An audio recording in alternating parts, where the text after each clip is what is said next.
going to go ahead and call tonight's meeting for June 11th to order. I pledge allegiance to the flag of the United States of America and to the republic for which it stands, one nation, under God, indivisible, with liberty and justice for all. I'd like to go ahead and welcome everybody tonight to our council meeting. Start off with our approval of the agenda. So moved. Is there a second? Second. Is there any discussion? We have a revised minutes. Do we have to pull that out, or That's in we're the just? consent agenda. Oh, We're on the agenda. Okay. Any other questions or concerns? All in favor for approval of the agenda, say aye. Aye. Anybody opposed? That motion is carried. We do not have any presentations tonight, so now we'll move on into our consent agenda. Tonight's consent agenda consists of our city council minutes for May 29th, 2018, the revised version, which everybody has been passed out this evening, the approval of disbursements through June 11th, 2018, and personal actions. Is there a recommendation to go ahead and approve the consent agenda as is? So moved. Is there a second? Second. Any discussion? Hearing none, all in favor? Aye. Any opposed? The motion is carried. We now move to our public comment portion of the meeting. Does anybody from the audience wish to go ahead and address City Council? And if so, please step up to the dais, identify who you are and what you're here to talk to us about tonight. We do have one that has signed up for an agenda item. Okay. Okay, Monica? Hi, my name is Bob Hurley. I'm down North Second. As you know, we've had some modifications, some improvements made down there lately. I do have one question in particular. I know they're going to be getting that all straightened out down there, but I got an issue with the sidewalk. Okay. I get snow melt, and it accumulates the water down on the sidewalk and freezes during the winter. Now, how am I supposed to clear that up? It looks like the sidewalks are all tilted in the wrong direction. They're tilted towards the properties instead of towards the street. City Administrator? Yeah, we can have the city engineer look at that and look at the punch list and see if there's something that we can do if it is sloped the wrong way. But they can Well, look at it. it may be set level. Yeah. But still, what am I supposed to do with the accumulation of water on my sidewalks I've been having? Over this last winter, I had it also, even with the new sidewalk. Yeah. And my concern is lawsuits.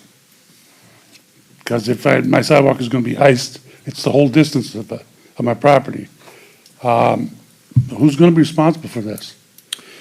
Yeah, so state statute, we have an ordinance that says you need to clear your sidewalk. Well, even if I clear it, Yep. this water still flows down off the property and still freezes on the sidewalk. Yep, so we've run into a few claims that people have had with slipping on sidewalks. There's an inherent risk to walking on sidewalks in the winter. It's not expected that they are completely free of ice. So there's a risk that's assumed.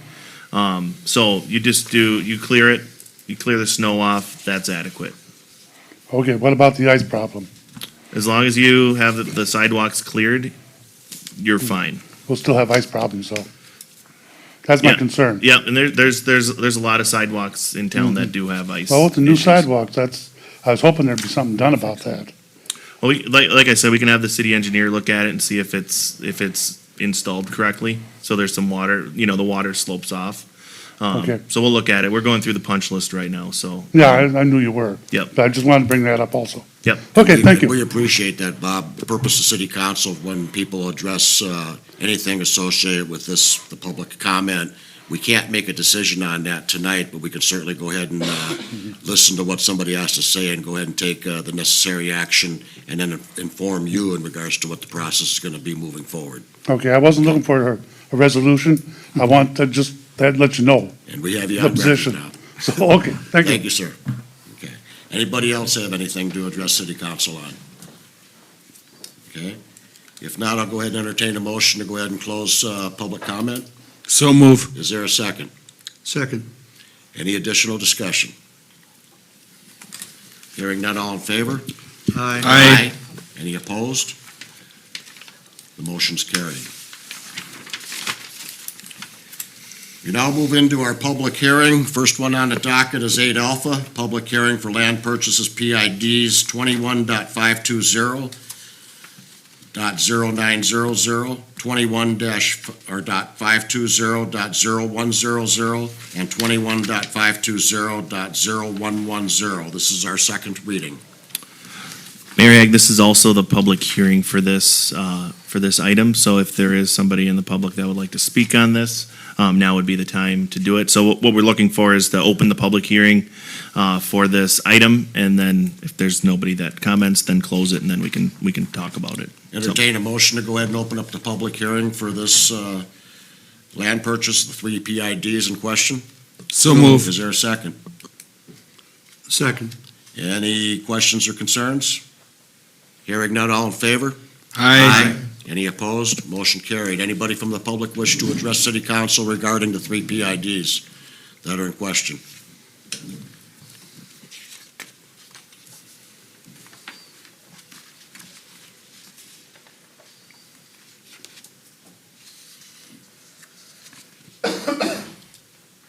Do we just reference that, reference where that is for the listening and viewing public?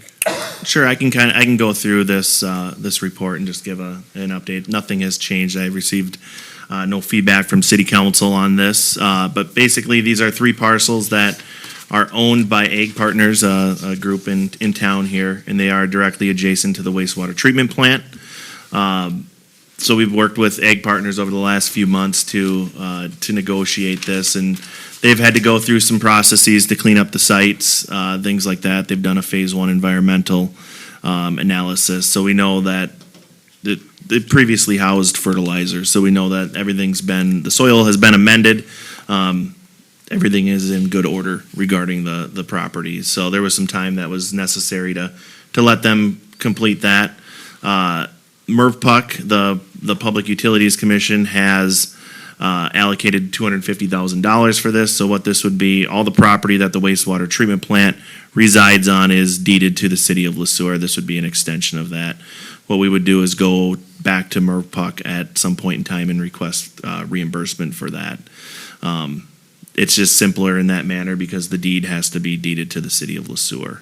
The purchase price that was agreed upon was $197,920. Feel like this is appropriate. We are kind of landlocked where we are with the wastewater treatment plant. These are what we would consider industrial parcels, so they warrant an industrial price. There is a building in there that does have some use.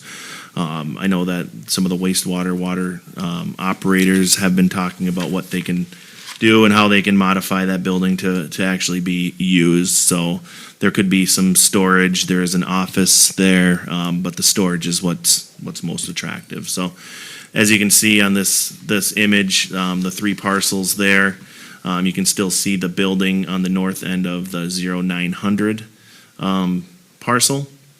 And then our wastewater treatment plant is directly adjacent to the north.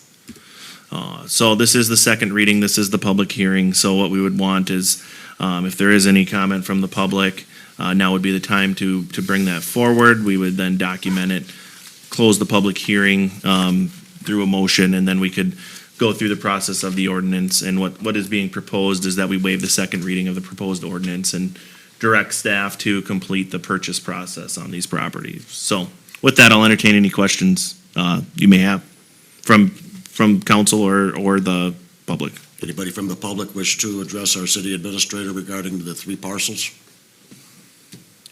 Anybody from city council wish to ask any questions of our city administrator? I'll entertain a motion and to go ahead and close public hearing for these 3 PIDs of the land purchase. As referenced. Second, I will second. is there any additional discussion? Hearing none, all in favor? Aye. Any opposed? The motion's carried. Entertain a motion to go ahead and waive the second reading for the proposed purchase of 3 parcels from Ag Partners and direct staff to execute the purchase agreement. So moved. Is there a second? I'll second. Any additional discussion? You know, Hearing none, all in favor? Aye. Any opposed? Motion's carried.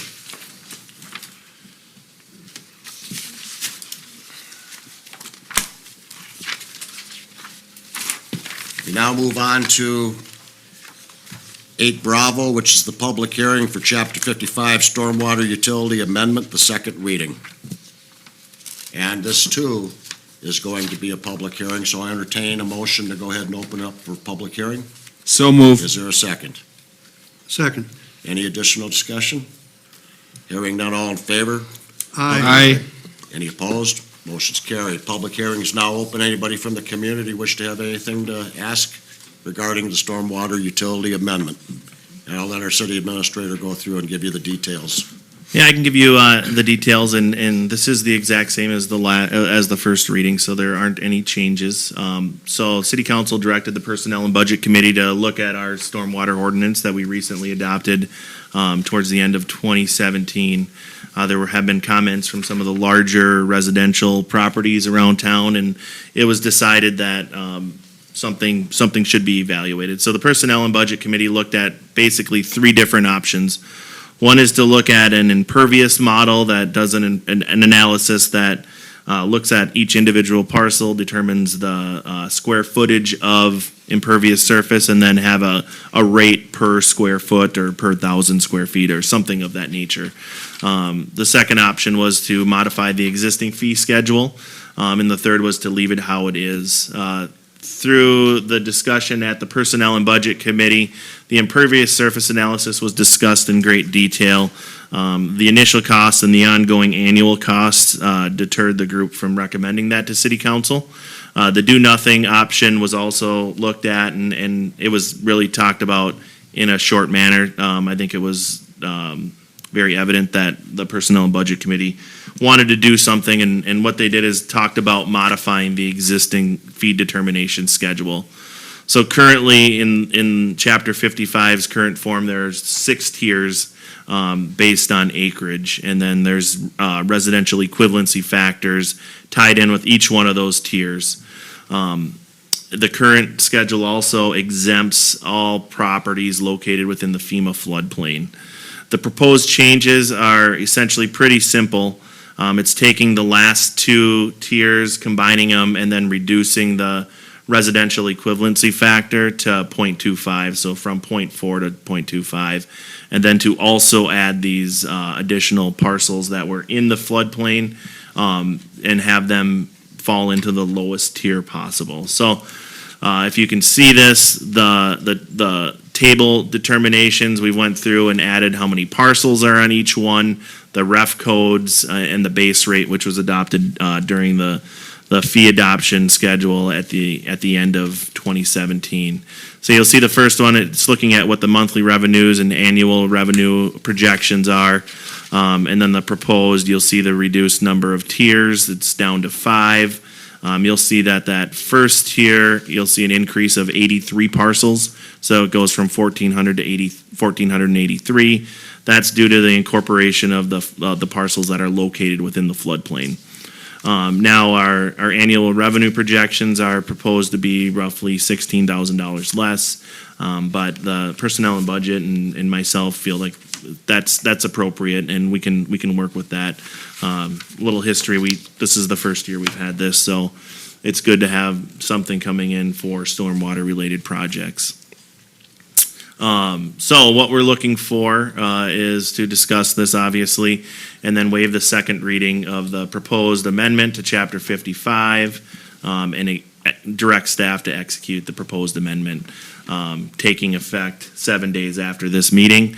Now, this will likely be reflected on the June utility bills. You guys can direct how we want to do this. If we want to enact this immediately, that means that the bills that go out at the end of June would reflect the new stormwater utility fee determination schedule. So that would take care of the second half of the year. The change would take care of the second half of the year. Correct, yep. So- Mr. City Administrator, I just received my bill last week to be payable in June, so it would be the one payable in July. Yes, it would be the one payable in July, but it's for the service In June. Just to be everybody. Correct, yep. That being said, anybody from the public wish to address the city administrator regarding Chapter 55, our stormwater utility amendment? How about city council? Yes, I do have one, Mayor. Councilmember Roloff? I just wanted to say thank you to the personnel and the budget committee of taking a second extra look at this, and I am happy to support this because it's lowering our fees. Thank you very much. Yep. Anybody else? Could Jasper, could you just repeat the purpose of this fee and and the rationale for having this fee in the first place? Great idea. Yeah, so historically, any stormwater project, let's say catch basin needs repair or to be rebuilt, that type of expenditure would come directly from the general fund, which comes from property taxes. This allocates, and this is one of the 5 pools of money, or the 5 ways that the city can generate funds, is through a stormwater utility. And we can do that, and these funds have to be spent on stormwater projects. So right now, we're just kind of growing the fund, but the idea is that cities of our size, the first major project that we'll likely see is a surface water management plan. So looking at areas of concern, and eventually we'd have a plan for the whole city.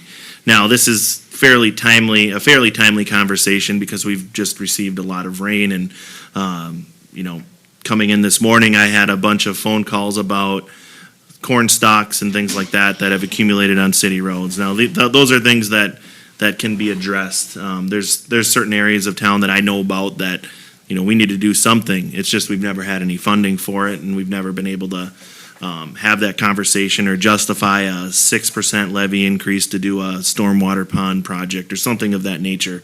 So now we're building a fund, we're able to do these projects, and we're able to essentially make the city a better place regarding stormwater. So how does this relate to the Highway 112 turnback project for 2020? Yeah, so this is a large project. I'm not sure what the preliminary estimates are for the whole thing, but the city of Sueur is responsible for the utilities that are located under the street. That'll be a substantial amount of money, a large portion of that being dedicated to stormwater. Now, if we would have not done a stormwater utility fee, we would have had to adjust rates, or not rates, but property taxes, adjust the levy to be able to pay for the likely bond that we're going to have to issue for that project, for the stormwater portion. So it gives us another funding mechanism. Now it is another fee that residents pay, but it in my opinion will go towards a good cause that's necessary within the city. If I may add, it's also proactive. Exactly. We're not waiting for something where we have to bond for it or whatever. We'll have funds to be able to do what we need to do, Right. and thus save money. So, And with the direction the state of Minnesota has been going regarding water, in essence, it's important for all cities to go ahead and be proactive on this, because otherwise it'll be mandated by the state. We'll have no choice. So we're looking, to use Councilmember Krogman's words, we're trying to be proactive, not only to make sure we have a fund, but to think about what's coming up in 2020, so there's monies available as we move forward the Highway 112 turnback project. Also, there's a cost involved in not doing this, Oh, and without a we doubt. see that by having the street department having to go through and clean up all the corn stalks and stuff that are all over the place. Yep. The funds will help to determine what the problems are in those areas, and hopefully come up with a fix with that too. Any additional questions or concerns? If not, I'll go ahead and entertain a motion then to waive the second reading of the proposed amendment to Chapter 55 of the City Code. Did I forget to do the public hearing? Yeah, I'll entertain a motion to go ahead and close the public hearing. So moved. Is there a second? second. Any additional conversation? If not, all in favor? Aye. Any opposed? The motion's carried. Now I'll entertain a motion to waive the second reading of the proposed amendment to Chapter 55 of the City Code. So moved. You guys are good tonight. Is there a second? Second. Okay, any additional discussion? To be clear, all we're doing is waiving the second reading at That this is time. correct. That is correct. Oh, yes, and I'll come up with another thing fine. regarding, yeah. So we're just gonna be clearing the stormwater utility amendment, and then there'll be another motion here in a second. All in favor? Aye. Aye. Any opposed? Motion's carried. Entertain a motion to go ahead and have city staff go ahead and make the necessary changes to reflect the new rates starting in June of 2018, showing up on our citizens' bills in July of 2018. So move. Is there a second to that? Can we be clear before we do that, please? I'm Sure, sorry. please. I think, aren't we really, we're approving an ordinance here, are we not? That's correct. Maybe we Amending should an word it ordinance. that way, Okay, not directing city staff, but approving the ordinance. okay. Would you go ahead and make the motion, please? I would move we approve the stormwater fee as set out in the documents. Okay, that's all we need then on that. Okay. Think so. Is there a second? I was second. Any additional conversation? If not, all in favor? Aye. Any opposed? The motion is carried.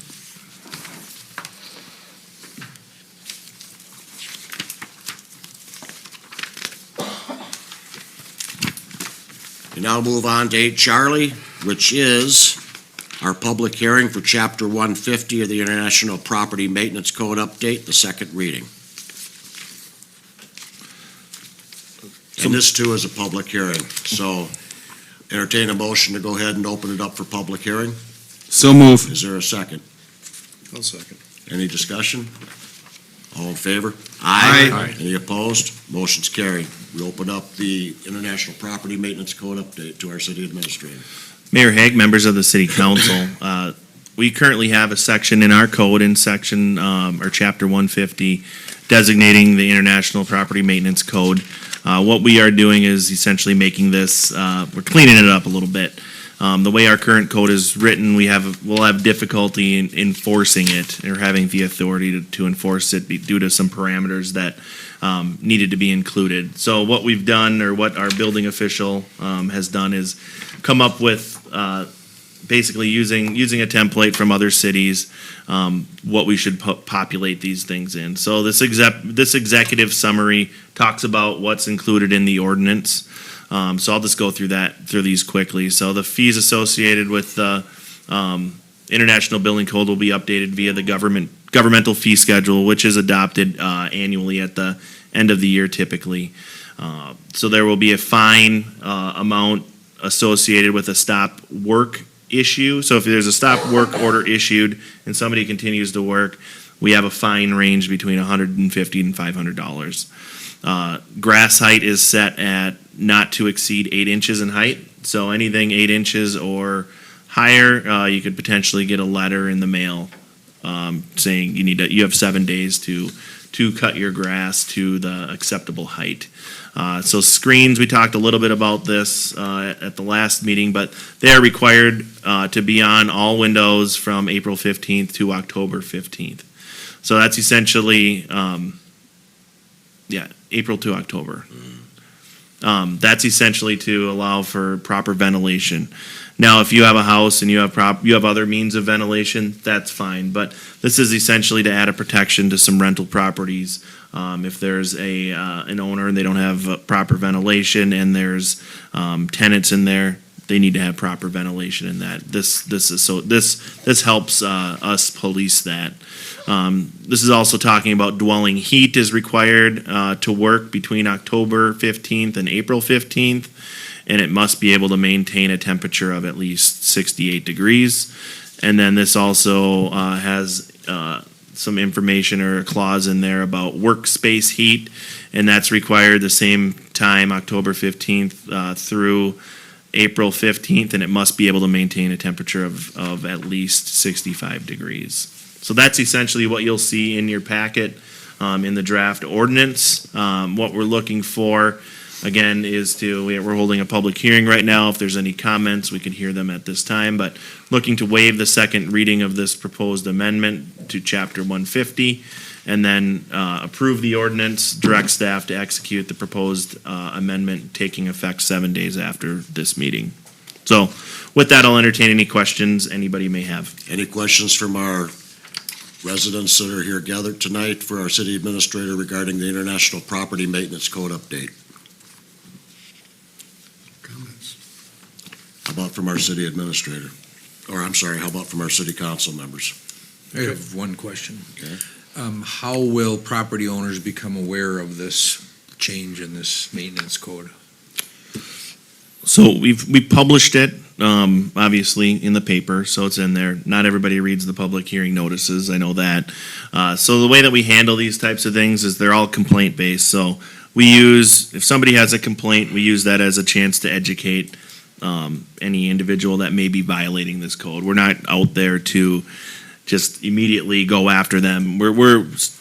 So if we get a complaint, we're gonna work to educate them and then give them an opportunity to fix it and establish a dialogue with the city. So, there won't be an initial like big kickoff that, hey, we got this international building maintenance code that's been updated, but as those complaints come in, we'll use this as an opportunity to educate those residents. Perhaps it might be prudent to go ahead and put it within the July newsletter that accompanies the utility bills. We could do that. Yeah, I'm just looking at if you have a neighbor that his lawn is never mowed and so forth and so on, how would you know what the standards are? Yeah. Without some kind of notification. Yep, and a lot of times we get calls with people that don't know the standards and they just say, hey, well, my neighbor's lawn is very long. Can somebody go look at it and see once if it is okay or not? That's when we go look at it, and if it's not, we send a letter. So, I get what you're saying, and we could publicize it on Facebook and the website and the newsletter and things like that. I think that would be fine. Well, and I also think it's good for all the citizens to realize that we have some minimal standards that are based on they're not arbitrary. They're based on a common set of standards that a lot of other cities, and if it's international, common expectations. I think to me, that's just good community maintenance too. Well, to be clear with this, the International Building Code is adopted by the state as a code that you have to build by. This is a code that the city has elected to follow. This is the minimum maintenance code, and that is a second protection level for the folks that live in our town, that live in our rentals.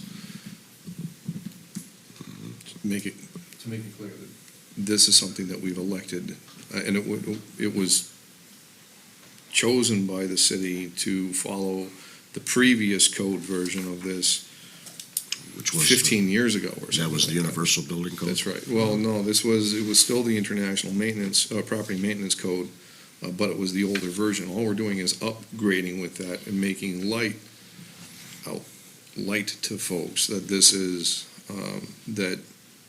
that we have this in place, and we're upgrading to the next level of that, and that's what our building official is going to be following when going to look at properties.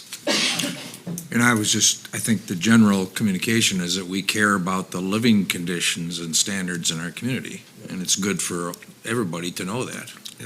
Very, very much so. If we see something that isn't quite right, I think the important thing for everybody to know is that there is channels available to go ahead and address these issues with the city, and they'll certainly be looked at. And as our city administrator mentioned, it's not a thing where we're looking to go ahead and put the hammer down on individuals the first time around. It's an educational opportunity, and the city will certainly be working with those individuals to make sure they understand what the rules are here within the city of Sueur. Okay. Any other questions or concerns? Hearing none, I'll entertain a motion to go ahead and close the public hearing. So move. Is there a second to that? Second. Any additional discussion? Hearing none, all in favor? Aye. Any opposed? Motion's carried. Entertain a motion to go ahead and to waive the second reading of the proposed amendment to Chapter 150 of the Sueur City Code. So move. Is there a second? Second. Any additional conversation? Hearing none, all in favor? Aye. Aye. Any opposed? That motion is granted. We now move to our regular portion of our city council. Excuse me, meet- Mr. Mayor. Please, We haven't adopted the ordinance yet. All we did was waive the second reading. waive the second reading. Is there a motion to go ahead and adopt Chapter 150 of the Sueur City Code? So moved. So, go ahead. Okay, and is there a second? Second. Okay, any additional discussion? Hearing none, all in favor? Aye. And thank you, Councilmember Krogman. Okay, just give me 1 second here so I could just write this down. Could you go back? Yeah.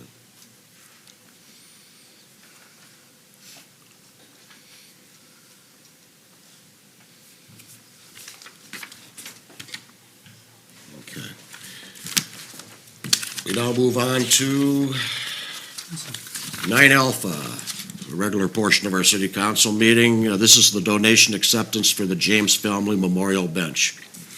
Mayor Hague, members of the city council, I will turn this over to Monica as she initiated this conversation with myself, and I'm just kind of a facilitator with this, so. Welcome, Monica. Welcome, thank you. Tonight, I just am here to revisit everybody regarding the donation that we gathered after Jim family passed back in February. Myself and Eunice Leak and Barb and Carolyn all worked together to talk with Jim's I would say, group of friends and colleagues in his professions of driving the school bus and managing the service for many years, and also being a very strong advocate for EMS in our community. So I think all collectively there was around 25 donors for $800 toward the cost of a bench, and it was a desire of the donor group that this be placed at Legion Park because Jim was a big fan of the movie In the Park, which the ambulance started hosting about 10 years ago. Jim was always our money keeper and greeter at the end of the concessions line and loved his position there. So I welcome any questions, or if Carolyn or the gals here have any thoughts or ideas, I'd welcome them to come to the podium as well. But thank you for acknowledging tonight's donation, and the city will make a small contribution to help cover the cost of the shipping, and placement will be done by city staff, it's my understanding. So thank you, Jasper, for your assistance with this. I think we're doing right by Jim by having a little something, a piece of him in the park. Well, on behalf of everyone on city council, thank you so much for doing this for Mr. Fellowley, and it's certainly something that's very appropriate, considering all his years of service to the city of Sueur. May I ask Monica a question? Please. Monica, what will be on there to indicate that it's in his honor? How will Sure. that be done? I think Jasper posted it here. It says in loving memory of James family from the school bus drivers and the EMTs. Yeah, I wasn't sure the public could see that Yep. otherwise. Thank you. And that's gonna be that little gold plate Inscribed on the plate, yep. in the middle of the seat. Okay.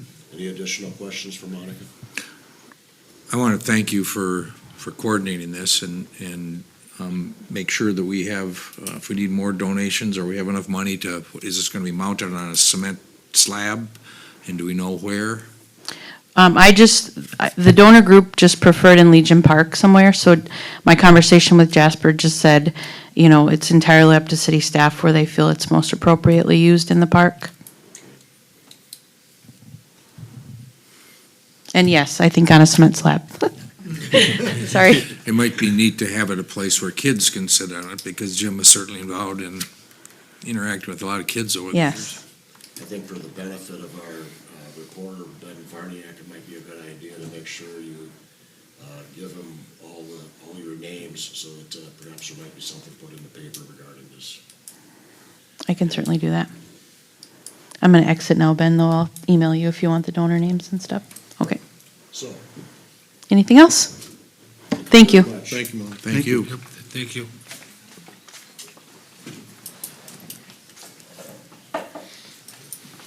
So again, I just want to go ahead and state that for the record, the city council acknowledges the effort of this group in honor to Mr. James Fellowley, and accepts the donation of $800 to install a bench in Jim's honor in Legion Park.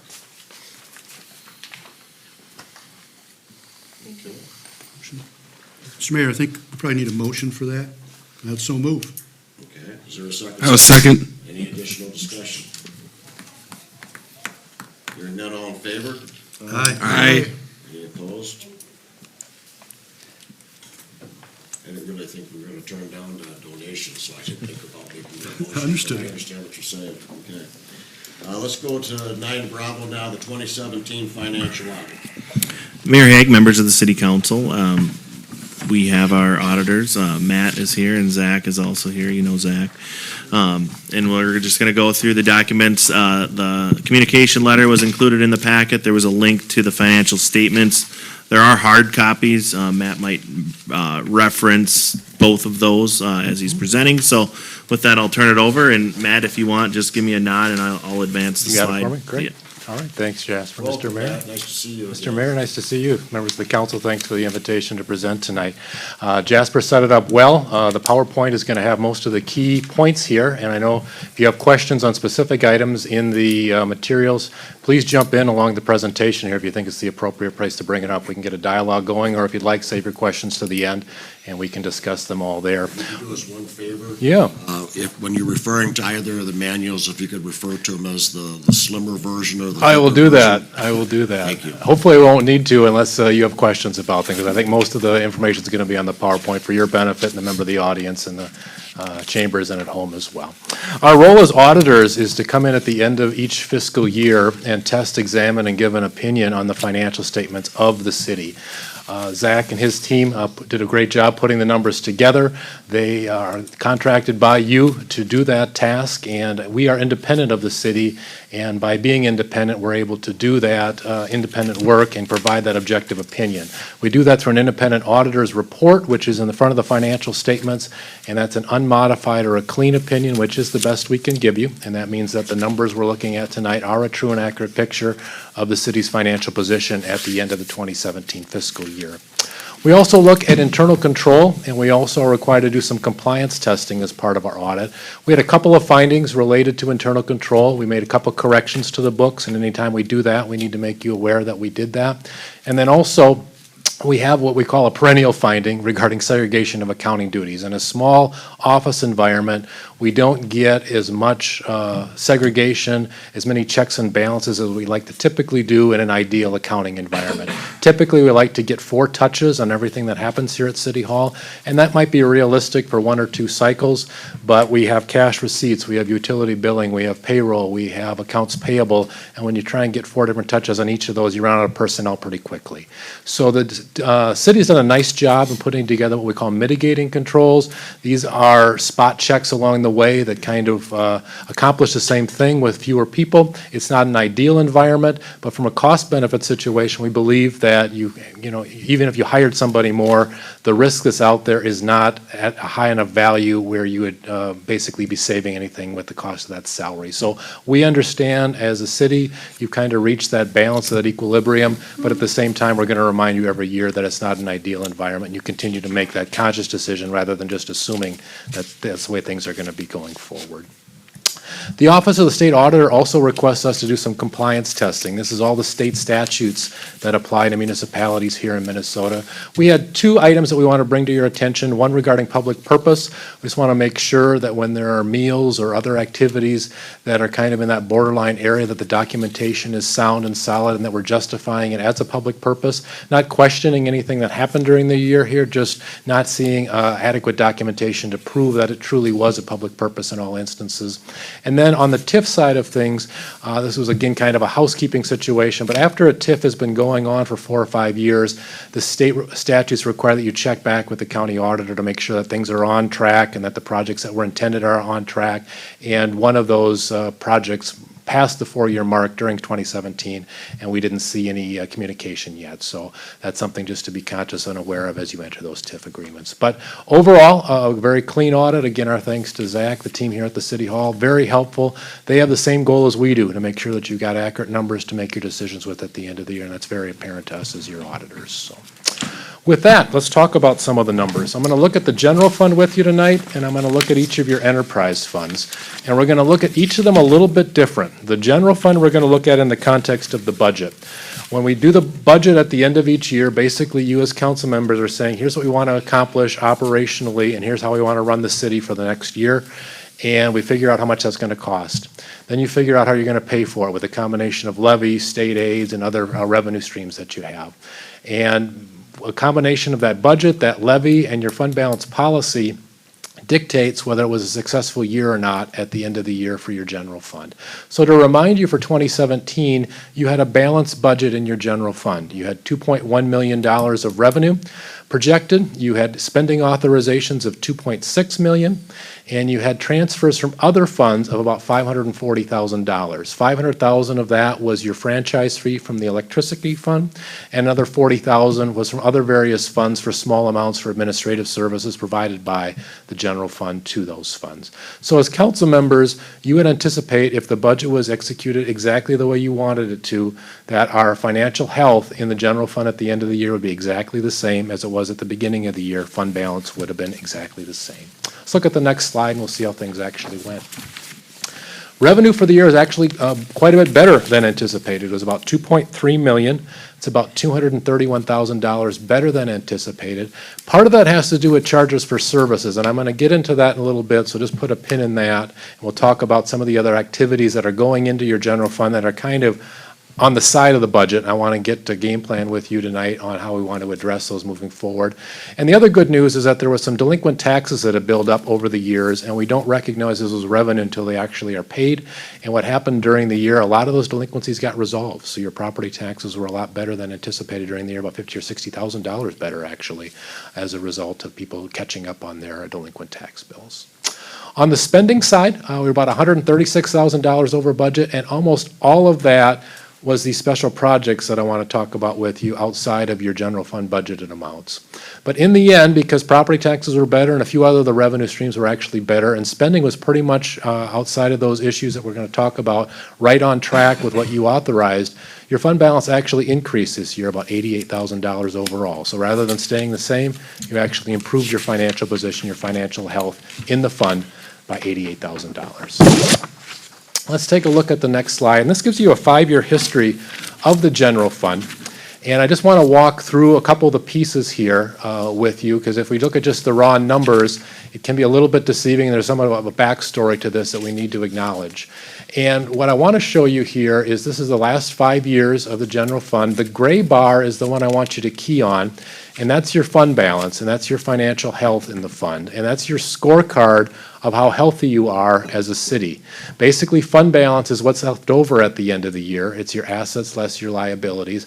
And as I just mentioned, it went up $88,000 from about $1,169,000 to $1,257,000 at the end of 2017. And that's good and that's positive, but what we want to do is look at fund balance as a percent of spending, because really what that fund balance is for is to get you through the first 5 or 6 months of next year, because you don't have any property taxes or LGA money coming in until about this time of year. So you need some money at the beginning of the year to run operations throughout the year. And your policy is to have about 40% of operations in your fund balance. And at the end of 2017, you had about a 45.7% fund balance. So you ended the year financially exactly where you wanted to as well. In fact, you're a little bit over the financial health benchmark that you set as a minimum of 40% of a year's worth of spending. A couple other things I want to point out. That number actually declined a little bit. So while your fund balance in real dollars went up $88,000, as a percentage of spending because of the growth of operations in the general fund, the fund balance as a percentage actually went down about 1% year over year. The other thing I want to point out here is that it appears expenditures are exceeding revenue each of the last few years, and where that's being made up is the orange bar, and that's that transfer from the electric fund. That's the franchise fees. Those dollars are earned in another fund and are transferred in, and basically that shores up the difference each year over time. Revenue for the year overall was up about 5%. Spending for the year was up about 9%, and you can see that you made a significant increase in that transfer of about $200,000 over the prior year numbers as well. So just be conscious of that as you kind of plan your strategy going forward for 18 and work on the 19 budget. If we go to the next slide, we'll take a look at where the revenue is coming from. Just ask or make Yeah. a comment here. Go ahead. Your comment about the net transfer fee and the difference that makes. It would be helpful if that were in the narrative. There's no mention of the net transfer at all. All you see is that expenditures are exceeding revenues by 455,000. You're left with, well, then how can we increase our fund balance? And I understand what you said here, but that's not up in the narrative, and so it makes it a little confusing. Especially for council members that may or may not be used to reading a lot of financial data. No, that's good, a good critique. I appreciate that. I'll make a note to get that updated for next year's presentation. That'll make it much clearer. A follow-up to that would be, is it because the electric fund representing one of the enterprise funds that has to be separated from the general fund? It does. why We we do the net can't transfer. recognize it as revenue because it's money that's coming internally from the city. So I can't put it in the green bar, so I have to show it separately. And that's always the challenge in these presentations is my job is to make sure your numbers are in line with the accounting rules, but the accounting rules aren't always plain English or in a way that makes a lot of sense when you're trying to run a city as well. So I'm trying to reach that middle ground, and any advice you have for me on that, I'm happy Well, to I take. think to Councilmember Johnson's point, I think just the idea of being able to have that included in the narrative is going to go a long ways. And again, our job is not to tell you how to do yours. Yep. But why couldn't you put the orange bar on top of the green bar with them being green and then That's orange an on option. top? Yep, And that's that an would show option. us immediately Whether you're that our covering it or income is not. greater than our expenses. Yep, no, that's great, I appreciate that, that's good. All right. Let's go on to the next one. We've got a pie chart that shows where the revenue's coming from. And about 85% of your revenue comes from either intergovernmental revenue, which is mostly your LGA payment from the state, and the local property taxes that residents are paying. And so while we can talk about the other revenue streams, and while they do play a partial role in how the fund does for year to year, really, once you know what the state's going to pay you and what you as a council establish as your property tax levy in December is really going to drive what's going to happen financial health-wise for the city each year. If we go back a year, those numbers are almost exactly the same, a couple of percentage swing there, about 82, 83% overall, 47% intergovernmental, 35% property taxes, but that's a fairly consistent amount.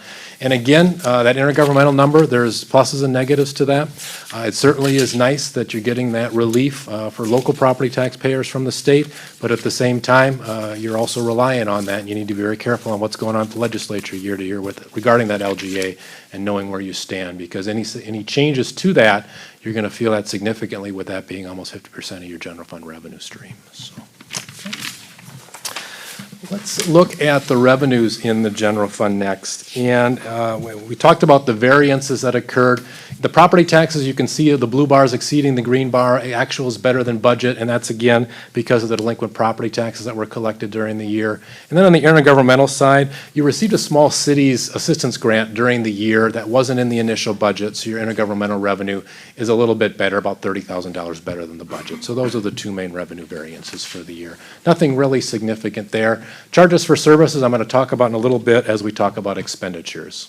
Let's go on to the next one where we're looking at expenditures. Here, this does a good job, I think, of showing what the city's priorities are regarding spending. This is just your general fund activity, but 37% of the activity in the general fund goes to public safety. That's basically the police services, inspections, and the like. Streets and highways recognize about 24% of your budget, and then general government, the folks at City Hall, the elections, the city clerk position, administration, finance, they're about 25% of your budget. Housing and economic development, I'll talk about in a little bit, and culture and rec is about a 10% portion of your budget. Go back a year to 2016, and those numbers are almost identical. I guess we got a typo there. We didn't get a good link, but that's your housing and economic development number in orange there.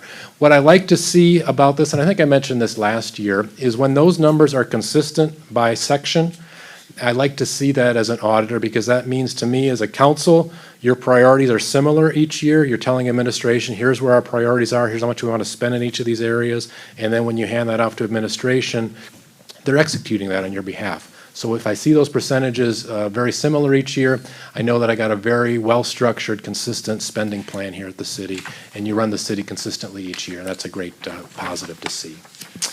In the future? Yeah. Because you jump back and forth between dollar amounts and then percentages on separate slides. And you're talking about how much money the funds have, and then you jump into percentages of how much each thing is, but you don't say what the dollar amount is on the same slide. When you do these things, can you have the dollar amount that goes along with the percentage rate? You're suggesting it here on the pie chart? Yeah. Okay. Because you're jumping between charts, but you go between percentage rates and dollar amounts on different charts. And it's, unless you're gonna sit there and go through the math to be able to see what it is, you don't, you know. Well, let me tell you what I'm trying to accomplish, and then you tell me what you want to get out of it. What I'm trying to show you with the dollar charts is a budget to actual comparison.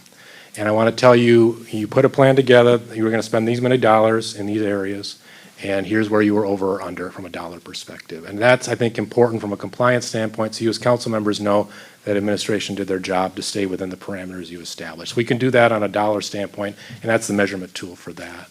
My pie charts here, what I'm trying to show you from a pie chart standpoint is what's important to you as a city and as a resident, big picture-wise, where are my dollars going? What are we spending it on year to year? And that's my goal with that. So from your analysis, what did you want to get out of it so I can understand that and I can put that together?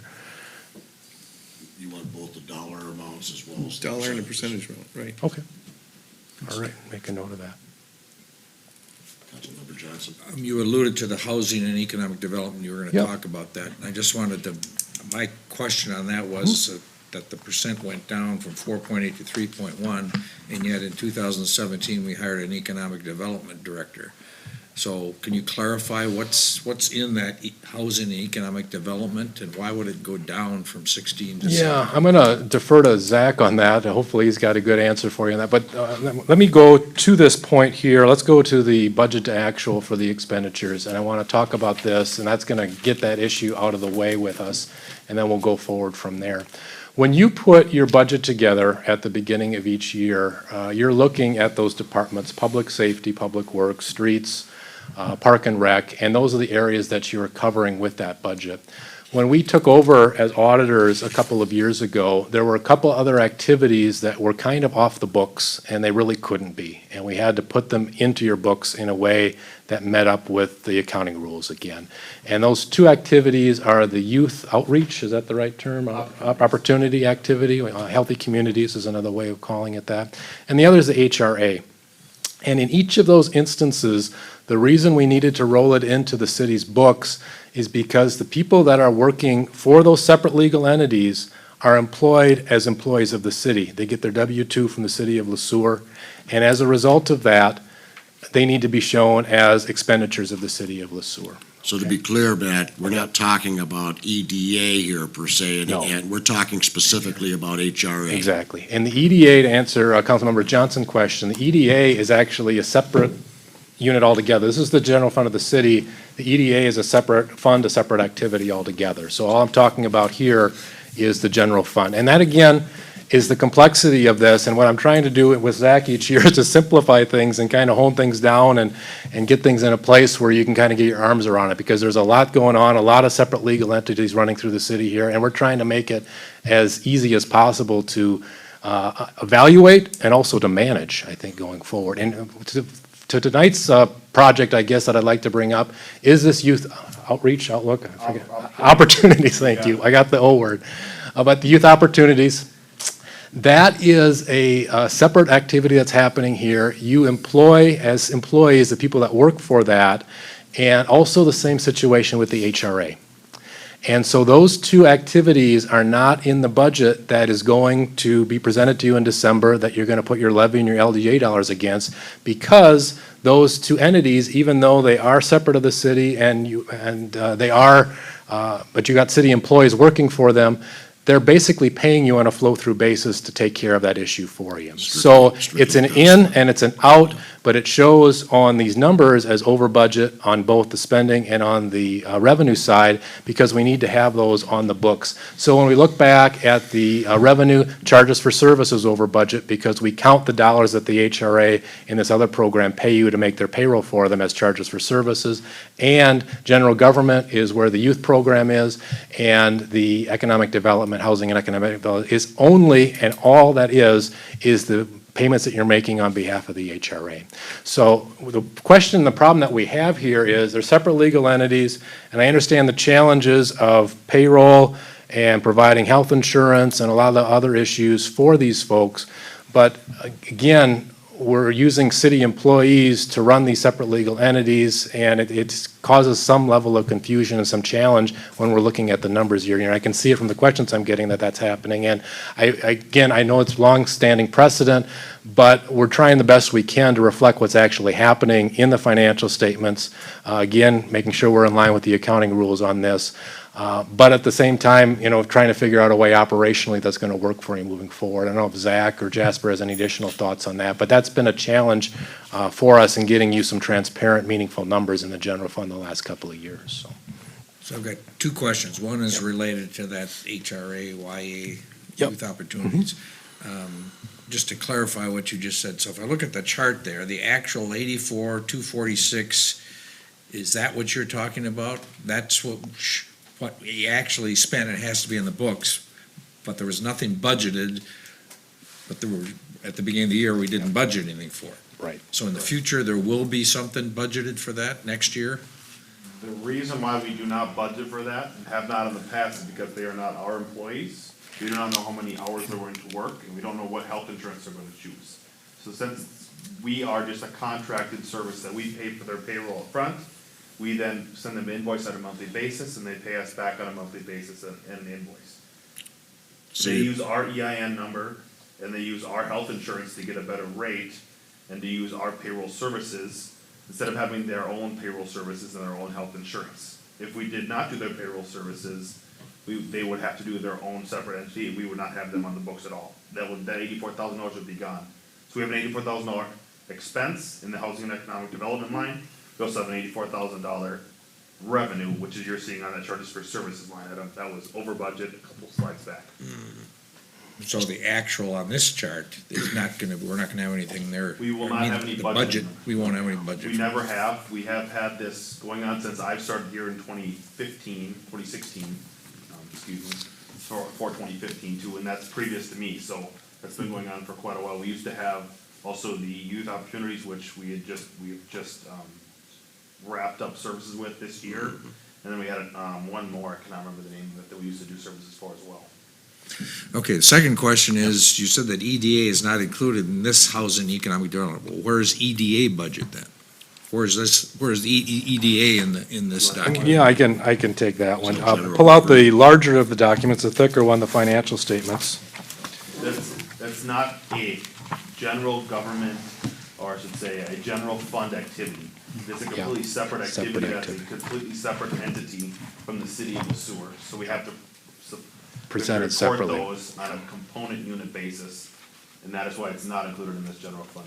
number. It's not in this That is document. not numbered in that document at all. 100%. All I'm talking about with you is the general fund, just the fund that it takes to run the city. And that's where I'm encouraging, I think, we can do a couple of things. Maybe we can split it out as a special revenue fund and just get it out of there. But I guess I want to ask the council if that's a service that you'd like to continue to provide, because it is kind of in the gray area when you've got, city employees that you're kind of contracting out, when they're truly not, employees of the city. They are of a separate component unit. The EDA was one, the HRA actually is not even a component unit of the city, because we determined, again, from the accounting rules, that those are completely off the books of the city altogether. So, again, I understand trying to get insurance at a reasonable rate for a small group like that, but again, something to consider, and it's a challenge, I think, in evaluating your general fund when that information is in there, so. That's just, it seems like it's making it awful complicated for something that, It's essentially one employee. It's not very seamless, is it? No, it hasn't been since we started, AEM started over when we took over in 2016 or 2015. I mean, to me, I'm on city council and EDA. The EDA and the Economic Development Initiative and the Community Development Position, that's an integral part of what we're trying to do, and yet it's not here. 25% of Sam DiMaggio's would be in here, so that would be under general government and not anywhere else. It'd be under, I believe it's under general government for Sam DiMaggio's. But essentially, the EDA is a completely separate entity, and it has a separate EIN number, and they have a separate board than the council does, so they operate completely separately. Even though they operate underneath the city of Sueur, they're a separate entity. And the reason behind that is because of the revolving loan fund element? No, that's another component on top of that, but, Okay. yeah. You had something, Jasper? I was gonna ask, maybe it would help clarify things if we called that something other than housing and economic development, maybe just HRA or something of that nature. I think it gets lost in the minutia of economic development. We think it's the EDA. Yeah. And how they're kind of combined, which they aren't really. So maybe that would help clarify a few things. Yeah, and essentially the HRA in the goal of trying to keep fees and everything as low as possible. We've developed this relationship with them to be able to provide insurance and do payroll services, which we do get reimbursed for, obviously. But when you're looking at the audit, it does confuse things a little bit because it's not it's not a standard practice typically. Typically, those things are standalone entities. But because we've developed or had this relationship for quite some time now, it's just the way that we've operated. Now, we can I'll take direction from city council how they'd like to proceed, but that's something that I know the HRA fiscal year doesn't line up with ours. Yeah. So, it's something that we need to make sure we coordinate if we do want any change. And We've got our financial experts in the room right now. We've got, Zach, what's your thoughts? What would your recommendation be? And then I guess my question to you, Matt, would be from an auditing point of view, is there something that we should be doing different regarding this? Sure. Because I don't know whether or not we're qualified as city council to make Sure. that decision. Well, You here's guys are my experts. concern, and I'll turn it over to Zach. Anytime that we kind of have to make an adjustment like that, it's not comfortable, I think, is the way to say it. And I think we have to understand that this person is technically an employee of the city of Sueur, would report to Jasper, I guess technically, but if that in practice is not happening and the only reason that they're the employee of the city of Sueur is out of convenience because of benefits and payroll issues, I can't really say that that's the right approach to take. That being said, I could sympathize with trying to provide that one individual in this one entity, benefits that are adequate and figuring out a plan to get them covered there, and also the burden of payroll running that for the HRA or having somebody run that for them is another challenge as well. It's just going to add cost to the HRA. So trying to find that middle ground, I think, is the challenge. As the auditor, trying to get you to play by the rules, I would encourage you to probably sever that relationship. But if you want to continue it, I think we need to all make sure we understand what's going on and probably also look at the legal ramifications of it as well. Is there para dollars associated with this individual? We earn $1,000 a year to do payroll.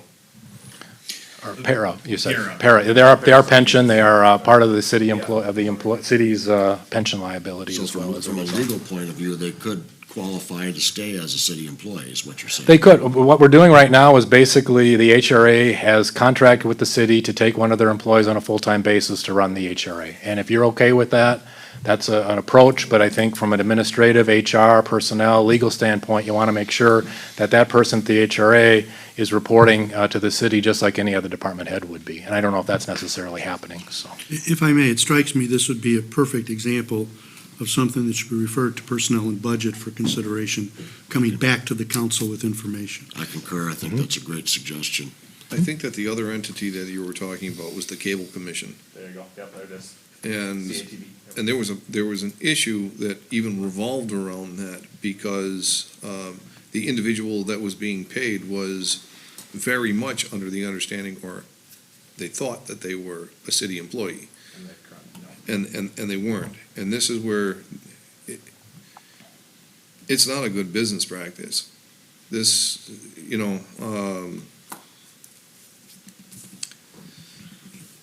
yeah, I'd be curious as to what the liabilities are.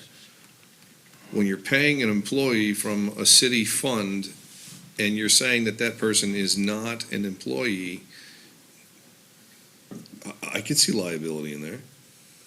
So when I came on in 2016 to take over the city of Sueur, I recommended that we discourage and basically disband those payroll services that we provided because of the liability that we had for those three entities.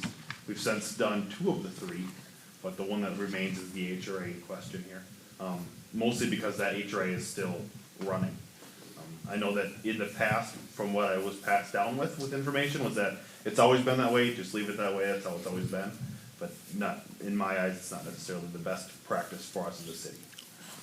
I'm with Newell on the idea that personnel and budget should be reviewing and looking at this. I don't like the liability of it at all.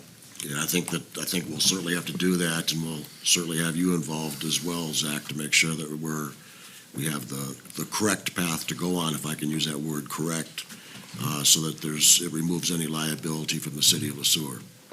Looks good to me. Good. Appreciate the discussion on Make that. your job a lot easier than trying to explain this to us in the future. We're getting there. Incrementally, we're going to get to a good place. So now we're Because gonna what I want the general fund to look like for each year is it's almost the same old thing every year with inflationary increases, what it takes to run the city. And I think the financial statements are doing what they're supposed to be doing. They're pointing these things out that they can be addressed operationally from a council perspective. Now you want us to So, be in the big book. yeah, actually, you wanted to see where the EDA was, and I'm going to show you that. It's on pages 122 and 123 of the large book. It's called a component unit of the city. It's a legal separate entity. So while it's associated with the city, it's not part of the city legally. And as a result, we have separate financial statements. We segregate it from the rest of the city operations. And the EDA is presented as a fund on those 2 pages, and it's presented in other pieces of the document that I won't go into with you here tonight. But it's separate from the general fund. It's separate from all the other funds of the city. So can you, would you repeat what you said? Would you clarify the relationship between the EDA and the city? Yes, the EDA is what's called a component unit from an accounting standpoint. A component unit is a legally separate entity that is associated with the city in a way that it would be misleading not to have them presented within the city's books. And the reason that they're a component unit is you as council members appoint the members of the EDA, and also you are involved in their operations and you've got some oversight authority on them. Unlike the HRA, and we've determined that the HRA is not a component unit of the city despite having the name in there and everything. Basically, you appoint them once and you don't have any oversight of them after they've been appointed. I think you use the reference of a Supreme Court justice, almost similar to that once they're appointed, you don't have any other relationship. So that's why the HRA is not included in the city's books as a component unit in any way, and the only reason it's being presented in the city's books is because of this payroll issue that we were talking about. Okay. Thank you. Good, thank you, great discussion. Let's go on to the next slide, and we'll take a look at levy and tax rate. Things have been good the last several years. Market values are going up, and you can see the orange bar there. Your tax capacity has gone from about 2.4 million to almost 2.9 million over the course of the last 5 years. Levy in green has gone up from about 1.6 to 2.1 over that time, but because the market values have increased during that time as well, the levy percentage has maintained relatively flat in that low to mid 70% range over that time. But you can see the levy has increased along with the market value amounts. So that's the general fund. The general fund we look at in the context of the budget. You as council members say this is what we want to do, administration executes, and this is the level of financial health we want to have at the end of the year in relation to the fund balance. And I think it's a positive story when it comes to all of that. Spending and revenue were pretty much right on track, and your financial health in the general fund at the end of the year was actually at or above the threshold that you had. So I think a good year for your general fund overall. If I may, Matt, can we Yes. go back to the previous slide, the tax capacity, levy, and rates? So we've been, for the last 5 years, we've been anywhere from 70% now to close to 77%. What is a good recommended rate that we should be at? That's really challenging to tell you. I think you as a council probably want to set the policy as to what you believe is realistic, but there are so many factors that go into that number based on commercial and industrial that you've got here at the city versus residential. And also a lot of other calculations related to TIF and the like. I would really hesitate to give you a number. I think you can use that as one of your tools to evaluate whether your levy adjustments are reasonable each year and palatable to the community as a whole. But I don't think I could peg a number and say, if you're there, that's a good place to be or not. You're going to have to decide what it takes to run the city, what your needs are, and then look at that number in relation to your property taxes each year to see if you're within a reasonable place that you as council members feel is okay to be at. So. I guess I was just trying to look to see if there was some kind of way to go ahead and sort of deal with recession and inflation and things of this nature Sure. to where we can best serve our residents to make sure that, we have a proper ratio. Yeah, I think that's great. I think a good goal. And I think what we're trying to achieve with this is to give you some perspective on the fact that while you have had to increase the levy during that time, it's been, for the most part, in relation to the increase in market values. And as a result, the percentage that folks are paying on their property in relation to the market value of that property as a percentage, as a ratio, has been relatively the same over that time. And that's certainly a reasonable goal to achieve. But because other factors come into play, it's very difficult to compare Sueur to Henderson to St. Peter to Mankato, wherever you might be comparing yourself to. The numbers and the way they're calculated and the impact that commercial, industrial versus residential have is so significant that it's very difficult to say that you can compare yourselves to others. Compare yourself to yourself on a year-to-year basis is my advice. Great. And let's wrap things up by looking at your enterprise funds tonight. And we'll start with the water fund. These funds are called enterprise funds because they're intended to be run like a business. We usually don't want to have property tax dollars going into these funds. You want user fees to cover the cost of doing business. And in these funds, you can basically look at your revenues, your expenses, and determine whether you're generating operating income or not, and whether you're being successful in this particular fund. The water fund we'll start out with, and the water fund has not seen an adjustment to rates for several years. And while you're seeing some ups and downs when it comes to that green bar, most of that has to do with usage from a year-to-year basis. It has nothing to do with the rate structure, because the rate structure has been relatively flat, if not exactly flat, over the course of those 5 years that are shown. So you could probably look back at the weather reports for each of those years, and the years that are spiked, those are the ones that are probably the dry years, the ones that are lower are the wet years. And it's simply that, a variable, that's driving your revenue stream in the water fund. Expenses during that time have been up and down as well. There was a meter project back in 16 that drove a part of that got expensed out, but otherwise you would see that blue bar relatively level. And the other big expense in this fund is depreciation. And depreciation is not a cash flow expense. It's not something you write a check for. It's a recognition of the use of the infrastructure that's in the ground. And if you're covering your depreciation expense each year, you're actually setting aside a little cash for renewal and replacement when the time comes to replace that infrastructure down the line. And you can see for the last 5 years, with the exception of 16, with the big water meter project that you've had operating income in this fund, both with depreciation factored in and depreciation factored out. And then the other number that is not in this chart that I want to talk about with you is the fund balance or the net position. That's that leftover amount that we talked about. And this fund has had some challenges in that position over the course of the last few years, but it's actually improving.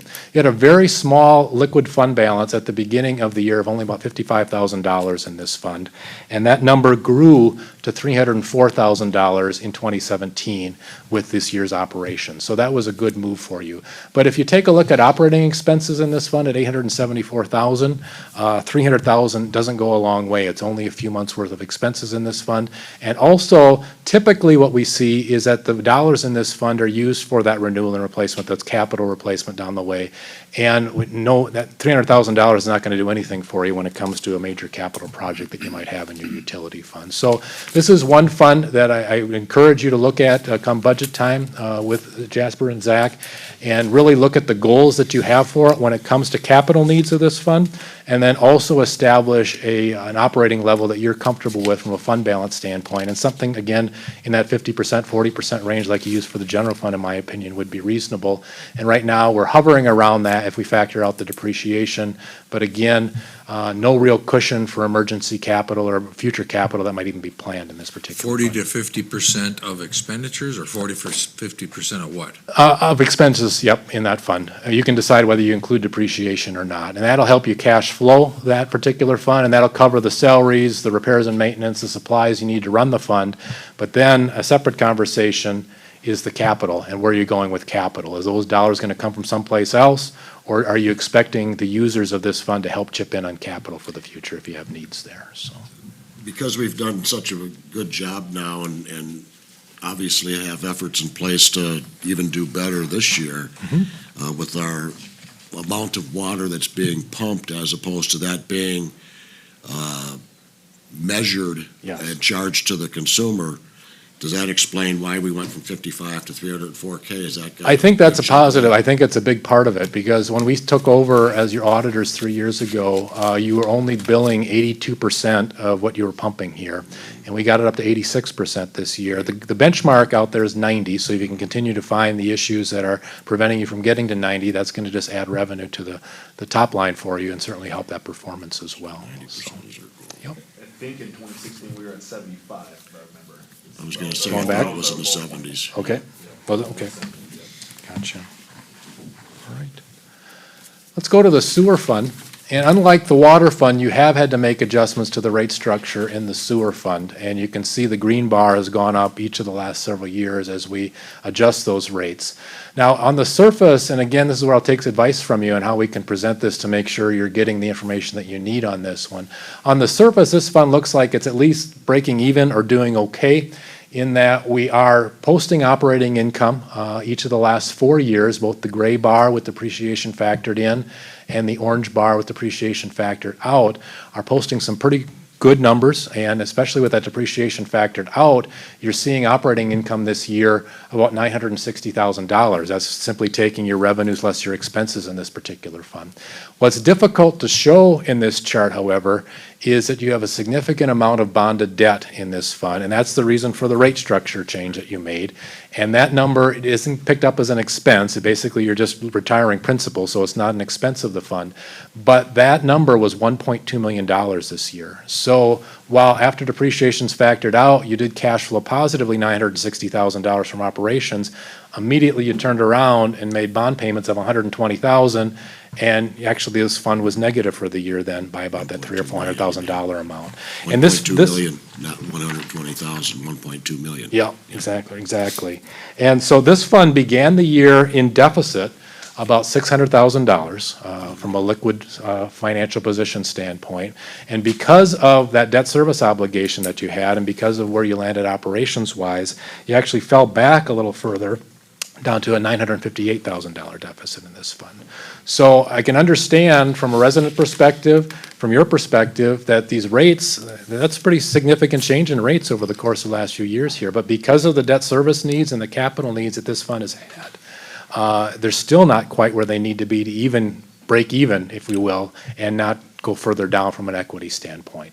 So again, advice on how we can do that, maybe throw that into the narrative, like you said, to provide a little more clarity on that. But it really is a debt service issue, and debt service in this presentation of accounting doesn't really show the cash flow aspects of it. So I'm going to always provide that to you orally each year, but again, take your advice if you'd like to see something more clear in the documents going forward. But that's the story. Yep. I'm trying to look at, last year net position was 603,100 in our net position. Deficit, yes. Negative. Yep. Okay. If I could add something, that's not our net position. I think you're talking about the 634,992 on the 2016. No, I'm Okay. talking about up in the narrative. Oh, in the narrative. Okay. Yeah.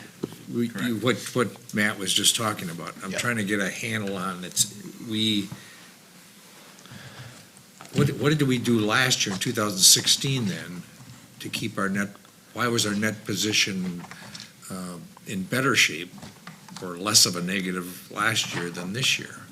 Or has it just been going? You got it? Okay. It's just been increasing 300,000, getting $300,000 worse every year. We made a $500,000 transfer in 2015, a one-time transfer from the electric fund into the sewer fund to make it so have them less of a negative balance. So Okay. a one-time influx of $500,000 in 2015 was done. Those were the first things that I did when I got here for that audit. But then that one-time influx of $500,000 over 2 years worth of time, 2016 and 2017, we applied about $300,000 every year. So where you're at, we're around $700,000 or $800,000 when in 2015, made a $500,000 transfer to get us to $300,000 negative. Then we had another $300,000 loss in 2016, another $300,000 loss in 2017, just using round numbers for easy math. Then we're at $900,000 of a loss again, at a negative fund balance. Okay, but we brought in a lot more, significantly more revenues than expenses. Why aren't we reducing, and if we're applying that to the net, aren't we applying that to the net position? Correct. Do you want me to take that one, or you want me to keep going? Well, yeah, I guess, the way I would put it, the numbers we're talking about, when we talk about net position or fund balance, that's your landing point at the end of each year. That's what's left over at the end of each year. And what drives that number from year to year is the performance. So let's go back to 2016. You ended 2016 with a negative $600,000. Even though our revenues, our expenses and revenues are about the same, or isn't there?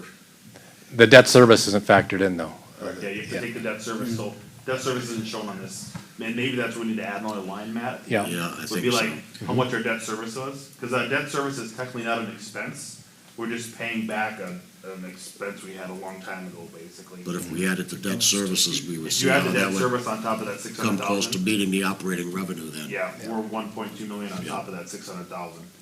Or some, top of that $1.9 million operating expense line item in 2016.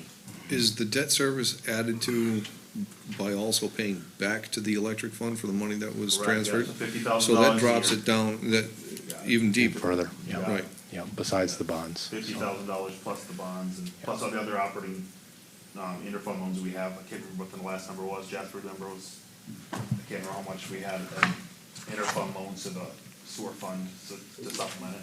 I can't remember off the top of my head, but. So the $350,000 difference between our revenues and expenditures to the good this year, what are we gonna do with that $350,000? Where does that go? It's already been gone with the debt service, with the bondholders. So it went, Bondholders, you cut a check to the bondholders for 1.2 million. We made why didn't that improve our situation then? If we took that extra money we got this Yeah. year and paid it towards it, why didn't it go down? Why did it go up? Yeah, actually, that's a great point, and if you're up for it, when we look at the actual financial statements, again, the larger document, and you actually did improve your financial position overall, but I'm talking liquid financial position. Let's go to page 36.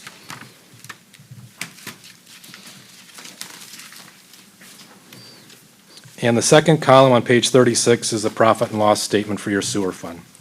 And the number I want you to look at is the third number from the bottom, change in net position, $337,000.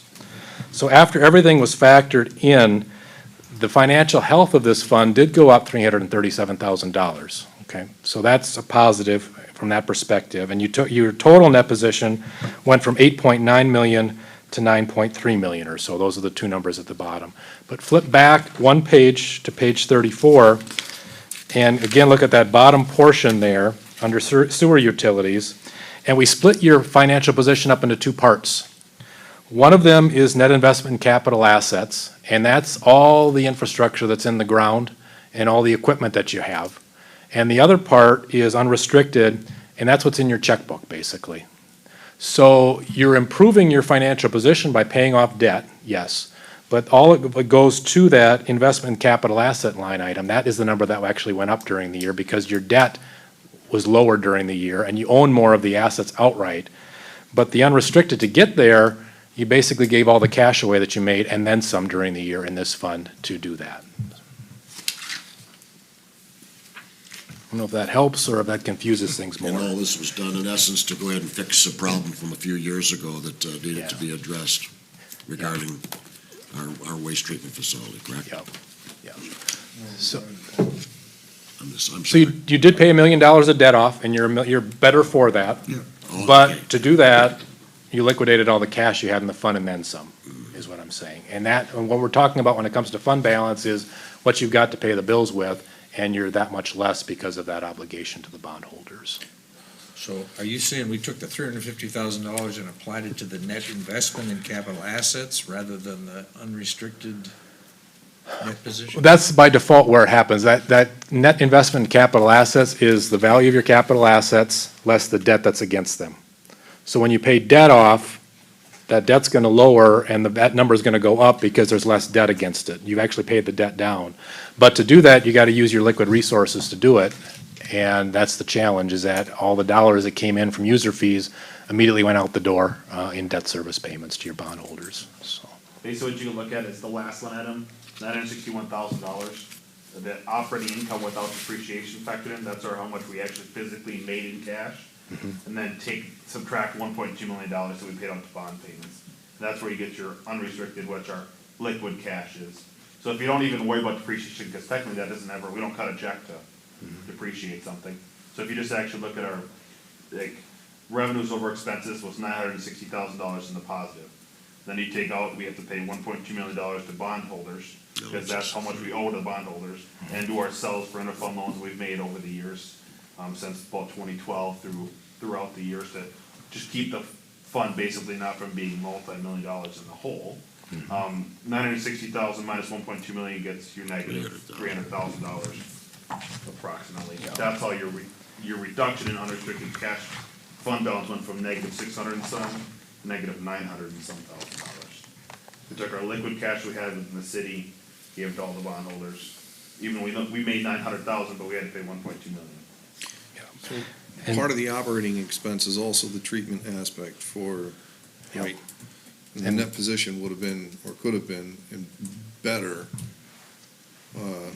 had we identified a significant user earlier. Yeah. So like, Okay. in the operating expenses, that's what we pay to have sewer charges, or sewer services in the city, so we pay Murph Buck to do that, that's what that operating, most of the operating expenses. is Murph Buck. Right. Yeah. Okay.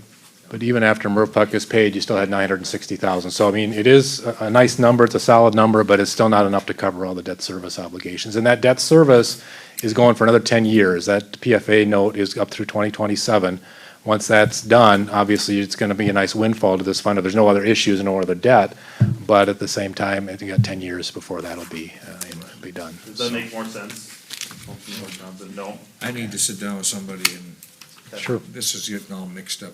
Yeah. I just don't understand how I'm we back can on Wednesday if you'd like to sit do down. well revenue-wise and still end up going backwards on our net position. If you wanna sit down on Wednesday, I'm here all day. Okay, I don't want to take more time. No. I just, Appreciate the question. Wrap it up tonight, one last slide with the electric fund, and this fund has been performing well for you. We are seeing operating income this year of about $500,000 plus. Not a lot of depreciation in this fund, but if we factor that out, a very solid number of $900,000 plus in this fund. This fund, at the end of 2017, had a very positive net position of about $1.7, $1.8 million, and is probably one of the healthier funds of the city, and again, a fund that you're able to draw from for franchise fee purposes and plays a big role in the general fund health as well. So I will leave it at that. Again, thanks for the chance to work with the city this year. Again, our thanks to Zach Jasper and the team at City Hall for all their work. And if there's any questions that you have that we didn't answer, be happy to take those on now and also be available throughout the year for you. So, For anybody that held questions throughout, this would be the time to go ahead and ask them. Matt, anybody?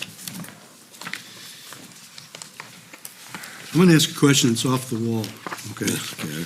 Matt, in your experience, do councils normally approve your audit, or do they receive and accept? Exactly. we use the word accept.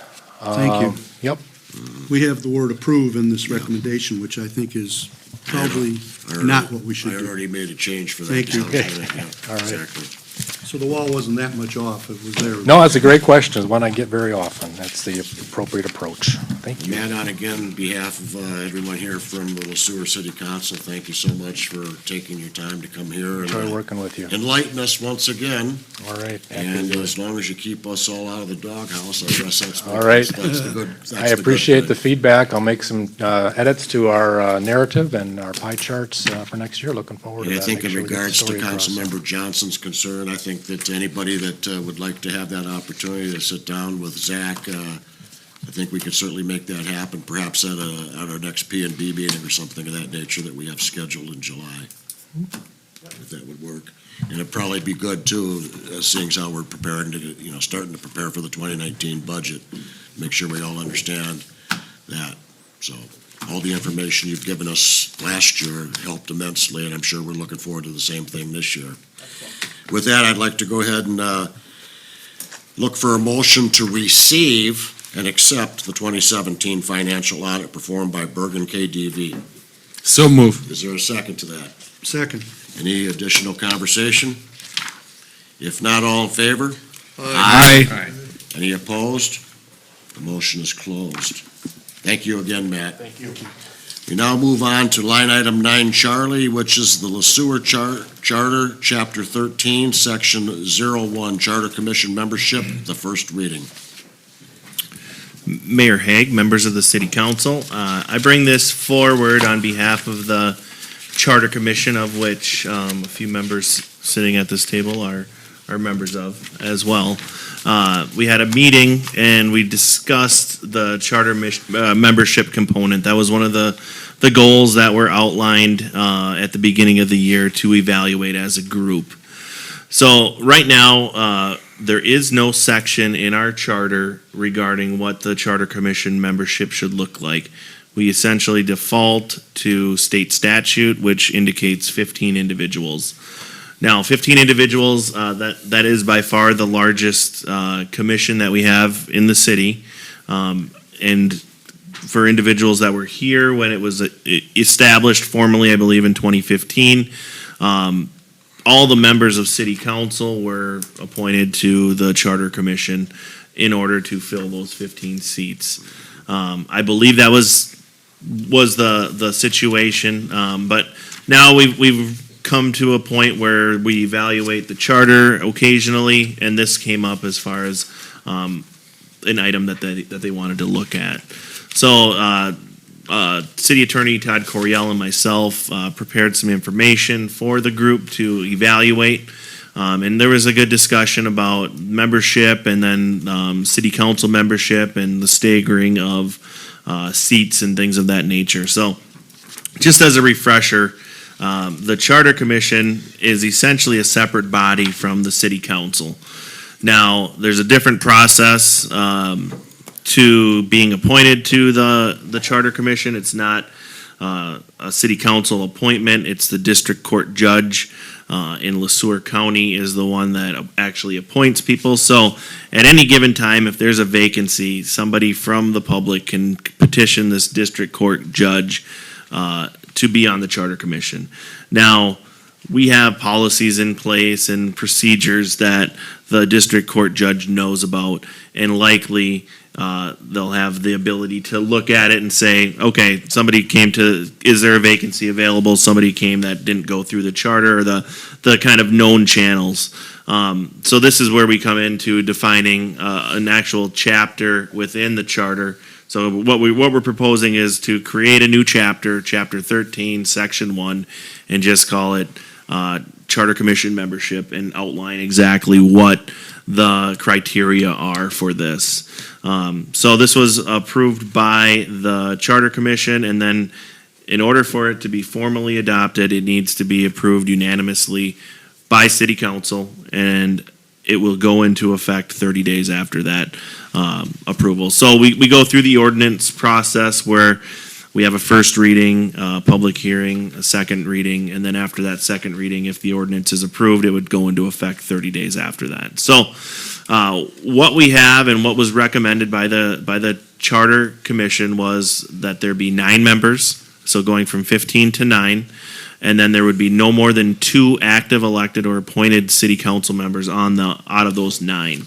So there would be 1 that would be appointed or recommended for appointment by the mayor or the group of city council members. And then if there would be if there's a vacancy and there's adequate attempts to solicit and get people to apply and nobody wants to apply, it'd be a council decision to say, all right, we have another member of the city council, we want to appoint them. And that would be something that would be appropriate in this situation according to the recommendation from the Charter Commission. So one thing, just have an open dialogue with this. If there are changes to the proposed ordinance, what the procedure would be for us to bring it back to the Charter Commission, let them look at it, look for an approval. I think that open dialogue would be good to have. So with that, I'll entertain any questions. What we're looking for again for this ordinance is to waive the first reading and then direct staff to publish this in the paper, and then also schedule a public hearing and a second reading for the June 25th meeting. So with that, I'll entertain any questions. Question. We started with 15. How many resignations have we had to date? Yeah, so right now, technically, there aren't enough members to have quorum right now. So there's 5 members, I believe, out of the 15 that are officially still in term. All the others, we've been waiting for some feedback from the Charter Commission and City Council to petition the district court judge to either renew their term. So right now, there's technically 5. I've spoke to the city attorney. We can operate as extending those terms until they are filled officially. So we had a Charter Commission meeting, I believe, in April. We did not meet quorum. And then in May, we did meet quorum, and that's where this action was taken. So we do have issues with quorum. Again, 15-member commission for a community this size is fairly aggressive to get people that are engaged to that level that you're needed at the Charter Commission. So that was what drove the 9 members, and I think when we were at the meeting in May, there were 9 members there that were present at the meeting. So that kind of solidified that point that, it's a little bit easier to get 9 people, and if we need quorum, that's only 5. So if we do need to take action, or if there's action necessary, it would be easier to get quorum. Now, you'd still get a large number of people. 9 is still a large board, so I think you'd still have some good discussion.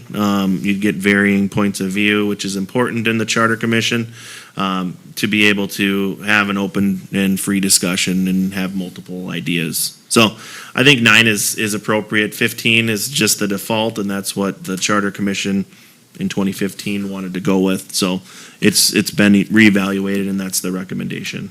So just to be clear, we're gonna go from where we're at 15, which has been approved, even though the state recommends 15, we're okay to go to 9. We have 10 actual people that are on the Charter Commission as of right now. And so there's 5 people that have resigned over the period, and we're looking at 9. Somebody's gonna have to come off then. Correct. So it would essentially be, we'd either not fill a term that's already expired. We'd have to look at what the city council makeup would be. And now I've heard some feedback from existing members that are active on city council about voluntarily coming off the Charter Commission. So I think logistically, it would be an easy transition. Now would be the time to be able to do it with the expired terms and things of that nature. Can I add some clarification to that 15? When I came on the council, that was shortly after Janelle was taking over as city administrator from Rick. It was noted that the Charter Commission had not met for about 40 years, since the late 70s, and even though it's supposed to meet annually. And so Janelle recommended that since there were reviving something that hasn't met for 40 years, that perhaps it would be good for all the council to participate as well as community members. So that's how we came up with 15, because we had 7 council members, including the mayor, that were on that. So the 15 wasn't an arbitrary number. It was a number based on reviving a study of the charter, which hadn't been done for 40 years. So now moving it down, reducing it to be more practical makes some sense. But one of the keys, I think, is keeping some type of city council direct communication or involvement there, not to dominate the Charter Commission, but for communication's sake. And maybe it would be good to state, how does the city administrator relate to this commission? Is the city administrator an ex officio part of the commission, or where does the city administrator fit in? Yes, the city administrator in this capacity essentially helps facilitate the meetings. It's not an ex officio member, but you're there. You're kind of a staff liaison, I would say. So setting the agenda, doing research, bringing that research to the commission in that nature. So there isn't, I believe, a formal position for the city administrator. It's just somebody has to facilitate the discussion, facilitate getting information to the group. There's a chair, but just doing some of the background work. So in light of the fact that this group has revived the charter study and made some amendments and so forth over the last couple of years, sustaining some type of good communication between the council, some knowledgeable perspective from the council to share directly with commission members is important. And I just want to emphasize, it doesn't have to be all the council members, and apparently it's only 1 or maybe 2, But that council member or two and the city administrator are the knowledgeable link with this group to put things in perspective that they're discussing. And I don't think we want to, I think it's important to have that.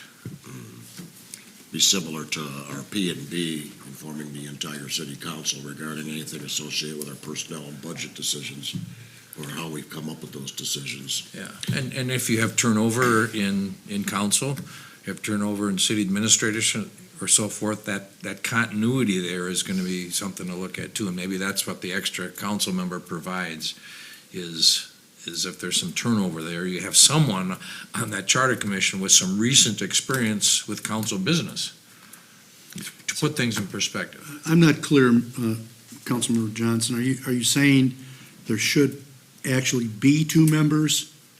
Is that what you're recommending or No, advocating? I'm on the commission and I support what's being proposed. I'm not recommending change. I'm trying to put it in perspective to understand why they're council members, why there's not as many now as there were a while back, but the important links between the council and the commission. In order to communicate in realistic terms on issues and changes and proposed things. You have a city administrator that can respond to the impact of what the community members want to see, and you have a council member or two that can also respond and put those in perspective along with the non-council community members that are involved. I think it's a good proposal. One of the other things to consider is that, because I'm also on it, is that there's no need to have a group of 15. It's not like you're having committees to go and do research and then come back. And there is ample amount of legal places for us to draw from, including in the beginning when we started it back up again. The Minnesota League of Cities was there with all kinds of help. There was a lot of legal work that had to be gone through for that charter, and there were things that were being stricken from there, that language that you would never use in this day and age. So it's not just the city of Le Sueur, city council and administrator. There's a lot of legal help out there to draw from for this. You don't need 15 people on this. 9 is fine. No, I think what their feeling was that the new council, the new city administrator could learn a lot by participating. Everybody participated on the commission as it was being resuscitated. And that was the rationale for 15. So you're absolutely right. That's no longer needed. We brought that up to speed. We've got it going. It's meeting more than annually, and it's functioning now. Well, on the same idea as our plans, our city downtown master plan and everything else, you want to keep that comprehensive plan. You want to keep that to the forefront. It was a giant exercise to our city council that is something that is the most vital aspect as our charter wasn't even thought of in 40 years. Nobody brought it up. I don't see where that will fall back now. I think that it's actually going to be the city administrator or city staff's job to make sure that doesn't lapse the way that it did before.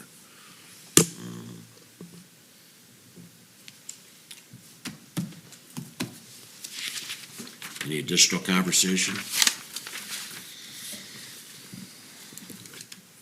So then I'd go ahead and entertain a motion and to waive the first reading of the proposed Chapter 13 of the Le Sueur City Charter and direct staff to schedule a public hearing for the second reading on June 25th. So moved. Is there a second? Second. Any additional discussion? Hearing none, all in favor? Aye. Any opposed? The motion is carried.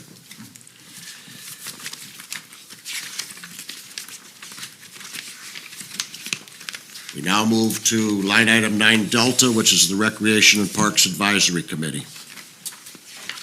Mayor Hague, members of the city council, we have received adequate applications to fill the seats of this board.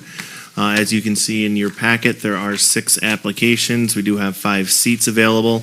What I've done is created 5 seats with various terms. And then they're all staggered, so we're not losing everybody all at once, or 3 people in 1 year and 2 people. They're essentially, at the most, we'd lose 2 people, and then they could be reappointed or appoint new people. So what we're looking for is for city council, and the mayor appoints with city council consent, which is identified in the bylaws. Essentially a motion for each seat with somebody in mind for each seat. And then essentially we'll get the 5 seats filled, and then we can, as staff, coordinate the first meeting of RPAC and go from there. So with that, I'll entertain any questions if you have about the process that's been outlined. Otherwise, I'll turn it over to the group to start filling these seats. I'm not clear with what you just said. You seem to say the mayor would appoint with our concurrence. Why wouldn't the mayor bring us a slate then, and we would concur? It makes it a lot easier. Yeah. It's what you just said. That's what it says in the bylaws. So it says that the mayor does the official appointment, like a lot of our other committees. I think we included the language that we have in there because this city council has discussed some of those board appointments in the past, and I think it'd be up to the mayor how he would want to proceed. But the way that we've done it in the past is have a motion for somebody from a city council member, discussion, motion second, discussion, and then if it passes by the group, then the mayor will appoint. That's how we've done it this year or since 2017, essentially, and that's how it's outlined in the bylaws. But it's true, the mayor does appoint. So, And I'm perfectly fine with the way that we've been doing it for the last 17 months. I think it makes sense to have the entire city council involved on decisions, including things of appointments. So instead of me just going through and picking 5 individuals, I'm soliciting input from each of you. Right. Is this something that's gonna come up at our January, the annual organizational meeting then? Is this comparable to those type of appointments? Yeah, because we'll have somebody rolling off in December 31st. The seat 3, for example, rolls off December 31st of 2018, so we'll have to fill that person, that particular seat. So whoever's going to be seat 3 will in essence have like a 6-month term. correct, yep. And that individual might say, hey, I want another 3-year term, consider me. Or they might say, this isn't for me, solicit for applications. So it will be annual appointments if there is a vacancy. At the most, we'll have 2 during that period of time. Can you, Mayor, talk about what criteria would you recommend us to consider? Or are we, I read through the applications and so forth. Are those the criteria that we're using to evaluate what's in the responses to the questions? Well, in essence, that's all we have to work with, is the applications that the 6 individuals submitted. I think that what we ought to be mindful of is that we have some of these people that are serving on boards or commissions or committees right now for the city of Sueur. We certainly don't want to put too much on their plates. And at the same time, we want to try to get the best possible slate as possible because this is going to be a very important committee moving forward. A lot of work to do within this committee, and we certainly want to have people that are willing to go ahead and step to the plate and do what's necessary. So I think that you'd be mindful of that. Excuse me, when you talk about criteria, you've got the purpose of what the committee's about. Exactly. You compare that to their qualifications and what they've said. So I think that's all we can do is to, in essence, we've had an opportunity the last 4 days now, or 3 days, to go ahead and review the 6 applicants. And we can address each of them individually and see what the consent is from city council. Well, can I just piggyback on my question? Sure. What I'm looking at is, do we want a balance of male and females and youth and elderly on this committee? There's nothing in what they responded to but as a group looking at forming a team, that's another consideration. And I'm wondering, are those factors important in forming this group? I leave that to the members of city council. Do we have some specifics in mind in regards to how we want the slate to look? Are we interested in regards to whether or not a person may be young or old, male or female? You know, are we looking at demographics here, or are we looking for the best fit to serve the city of Sueur in this capacity? I'm open for suggestion. Well, I have my own opinion on all Please, the- Councilmember Huntington. I have my own opinion on who I like to nominate, if Okay. that's what you mean. So I'd like to start this all out. Sure. At least with nominating somebody for seat number one is Ethan Steiger. Okay. He's a student at LSH, and I think it'd be great to have a youth representative, especially in this committee. So I'm nominating Ethan Steiger for seat number one. Comments from the rest of you regarding Ethan Steiger for seat one? Is I that a would- three-year position? No, Well, that one, that position right there is the. hands on, go ahead. That's That's two, a that's, three-year yeah, that's position. three-year position, yes. And he's gonna be a He's gonna be a junior. junior, senior. So if we you're might wanna- nominating him for a specific seat, I would suggest you make Maybe it a 2 years or seat. 1 year because of the fact that that third year, he'd probably be college bound and out of the area. Yeah, it's a 2.5-year term. So I mean, we're past January, obviously. would you be willing to go ahead and suggest maybe seat 2 or seat 3, Councilmember Huntington, because of his high school Certainly. situation? Seat number two then. Okay. Ethan Steiger. Any additional conversation regarding Ethan Steiger? I'd support that. I think it's good to have someone representing youth I think so too. on the committee, and for a youth to step forward on their own to do this is I agree. remarkable. And if we look specifically what skills or personal qualities do you possess, he specifically states, I am an avid user of the community center, have enjoyed Sueur's many parks and enjoy running on the trails. I would like to offer the perspective of my generation by representing the youth in our community. Yeah, exactly.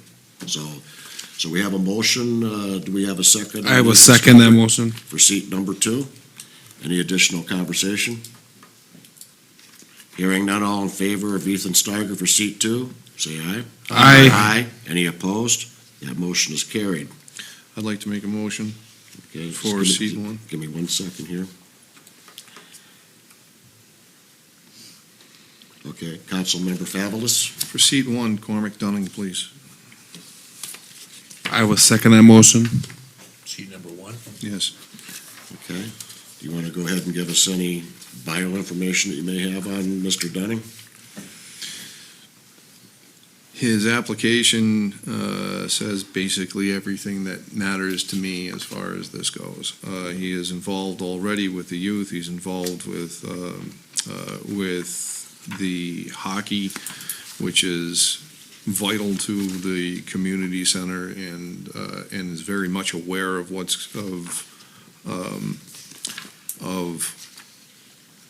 the needs are, and what it's like to fill that place with people for hockey. He's very involved with the communities. I'd like to give a comment regarding Mr. Dunning too, and the Youth Hockey Association. I think that it would be extremely important to have some representation of our youth hockey, because it is such a vital role of the community center. So we have a motion for Mr. Dunning for seat number 1. Is there a second to that? I will second. Any additional questions, concerns, thoughts? Hearing none, all in favor? Aye. Any opposed? That motion is carried.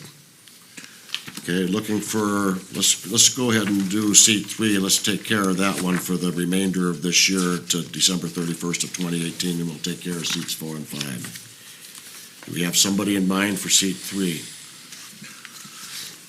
I'd like to see both Judith and Robin somewhere on here to provide some gender balance to the group, and they're also been active in our community for a number of years and have a good perspective on comp plan and in our city. but I'm not necessarily nominating them for seat 3. I just like to put in that I think we need both Judith Jones and Robin Wilkie are both excellent representatives from the community in this committee. Okay. And I would have to concur also that Ms. Jones does, as a member of our Charter Commission and spending time with the CPAT as well, certainly we don't want to put too much on your plate, so, you know. Oh, I've been doing dog park too, so. Yeah, exactly. I'm friends of the dog park, so I'm waiting for that to open That's just up. one risk that we want to make sure that we don't overload one particular individual. So if you're willing to step to the plate and Councilmember Johnson's putting your name in the hat for recommendation, I certainly think it's something that we have to listen to. And Judith is not on CPAT. Oh, She's on the commission, Charter Charter Commission, Commission. but not right now. CPAT. Okay, I'm sorry, I stand corrected. So we have a nomination, we'll take one of them at a time then, if that's okay. How about, we have a motion for Judith Jones for, you didn't want to specify seat 3, though. Well, We can always, I that think person always be, she can always To me, be. it doesn't make, we can does it always make pick sense to have one. a 6-month seat? Well, what are we Why, gonna why do? can't we structure this in a way where if somebody gets started, why would they want to, I just don't understand the 6-month part of it. Started off with 20, make it, the seat 3 go to 2021 instead of 2018. I don't, just, Well, You can always reappoint this Yeah, person that's at the what I- beginning of the year that's- too, so that's what I was if thinking. Judith is the seat number 3 and she's still interested in it, Seat 4, just go with 4, okay? She's asking for 4. Okay. Did you want to put Ms. Wilkie then in for seat 3? I would rather put, actually, I would rather put Robin Wilkie for seat 5. Okay. So then we're looking at Judith then maybe for seat 4 is what your thoughts are, Councilmember Johnson? yeah. And I was- whoever's going to be filling seat 3 is going to certainly have the opportunity to go ahead and apply again at the end of this year. So that said, why don't we go ahead and let's take care of Judith and Robin then. We have a motion for Judith Jones for seat 4. Is there a second to that? Second. Or would, You made I the guess I made motion. the motion. I feel so strongly, I want to second it. Okay. I will second that. Okay, is there any additional discussion? Hearing none, all in favor? Aye. Any opposed? Welcome aboard, Judith. Thank Okay. you. The homework starts Don't be too tonight. excited now, Oh, some excitement. Lane is just gonna love me. Good deal. Okay, let's move on to seat 5. Councilmember Johnson has nominated Robin Wilkie for seat 5. Is there a second to I'll that second that. nomination? No, that was Ben nominated. Oh, I'm sorry, I stand corrected. Councilmember Roloff nominated. Is there a second? I'll second that. Okay, Councilmember Favalis is seconding. Any additional conversation from what Councilmember Johnson has told us in regards to Ms. Wilkie? Any comments, questions, concerns? Hearing none, all in favor? Aye. Any opposed? That motion is carried. So now we're down to, The last one, I have recommend Steve. Steve Randolph. you know, I'll for second seat that. number 3. for seat 3. Do you have anything in regards to Mr. Randolph, He's Councilmember been a long Huntington? community member, so Say that again? he's been a long community member. Okay. Anybody else have anything to say It's in not, regards to not clear to Mr.? me about that. Previously Came back. 55, now 1.5 years. Yeah, what is, yeah. What does that mean? Yeah, He used to exactly. live here. How long ago? I mean, was that, Well, a is year and he a half ago 85 he years came old? back. And I don't know. Oh. It's not clear to me what it means. I had that same question. I know he's lived here for a very long time, before. So we see that with his reason to want to be involved here, I have a lot of work experience with municipalities and nonprofits while working with the Minnesota Department of Corrections in Carver County. Do we know whether or not he's somebody that actually utilizes our gym or our community center at this point? Not that that's necessarily important, but would he have any opinion one way or the other in regards to what's going on with the community center and our parks and trail system? Anybody have any idea of that? Okay. Well, we have a motion for that. Do we have a second for Mr. Randolph? I seconded it. You seconded? I did. Okay. I stand corrected. Well, he's also Sueur Police Auxiliary. Okay. Is he currently still on the police auxiliary? Yeah, I believe so. Okay. Are we going to discuss? Yes, go ahead. Well, it seems to me we ought to discuss both of the remaining two people as far as their strengths, rather than nominating one and discarding them, and then the other one becomes the automatic. Shouldn't we talk about the strengths of each and the best fit of the remaining two? Okay, why don't you go ahead and, why don't you represent Mr. Snow then, and, Well, I don't think I know Steve Randolph, so I can't comment on him. and I do not know him either. I wasn't particularly impressed with the, why are you interested in volunteering? I simply need more things to do with my time. That, I was looking for more there, but I do not know him. I do know Randy, and he's been in the community for a long time, and I see him walking a lot, and I do think he would be a good person to have on the committee. Let me clarify something. We don't have to bring either of these people in, okay? Let's be clear. If we have 6 applicants, we can continue the process to find more. These 2 don't have to be selected, in my opinion. I'm not saying to do that, but you could say no to both of these and have a vacant position for now. On the other hand, I would favor Randy, and I suggest we simply vote on the nomination before us and determine, and knowing that we have another possible candidate at least. And I look at Randy, he's got a major in parks and recreation, okay? He knows the city. He's been here for a number of years. He's volunteered. Was, as I recall, the president of the Ambulance Association. He knows the turf, so to speak. Okay. So my position would be I'd favor Randy, but we have to vote on the one in front of us to get to that point if we do. Okay. Councilmember Roloff or Councilmember Fabulous, anything to say in regards to either of the 2 remaining candidates? After reading what they had to say and their, I would favor Randy Snow. Okay. Councilmember Fabulous? Anything one way or the other on either of them? No. Okay. Well, let's go ahead and take it up for a vote then. All in favor of Mr. Snow for... No, it's the other way around. The motion was for Oh, for Mr., yeah, let me see here. Randolph. Mr. Randolph, I'm sorry. All in favor of Mr. Steve Randolph for seat number 3? Aye. All those opposed? Nay. Nay. Nay. Did we get a head count on that, Stacy? Okay, all those in favor of Randy Snow? Aye. Aye. Those opposed? Nay. Okay. Got it. Okay, so seat 3 will go to Randy Snow. And we'd like to, at least I'd like to make it a point of thanking Mr. Randolph for putting in the application. And I certainly would encourage you to go ahead and put your application again in January or December, whatever. We're going to go ahead and get ready to go ahead and fill the seat moving forward.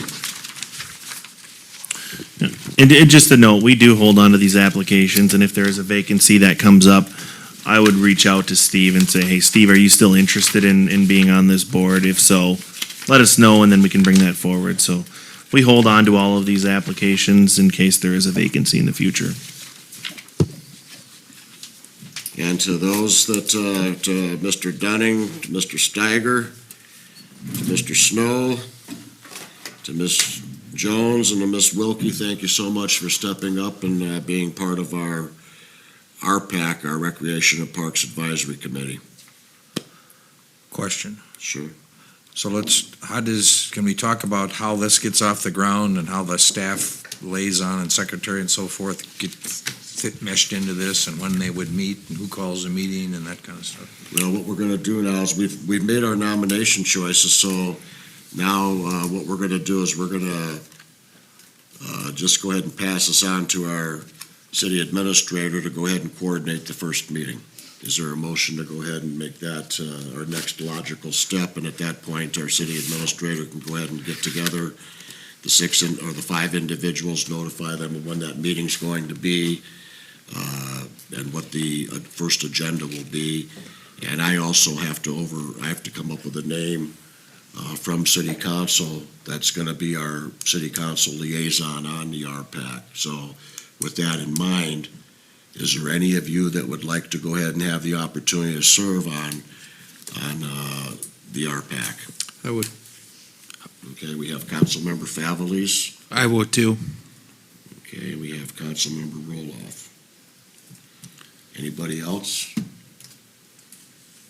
Okay. So, do we have any idea who the other staff people would be on this? So it would likely be, and this will be a joint effort, I'm guessing, just because of the makeup of our organization. We have a streets and parks manager that's being posted right now, and we're soliciting, or actually we've received it's closed out.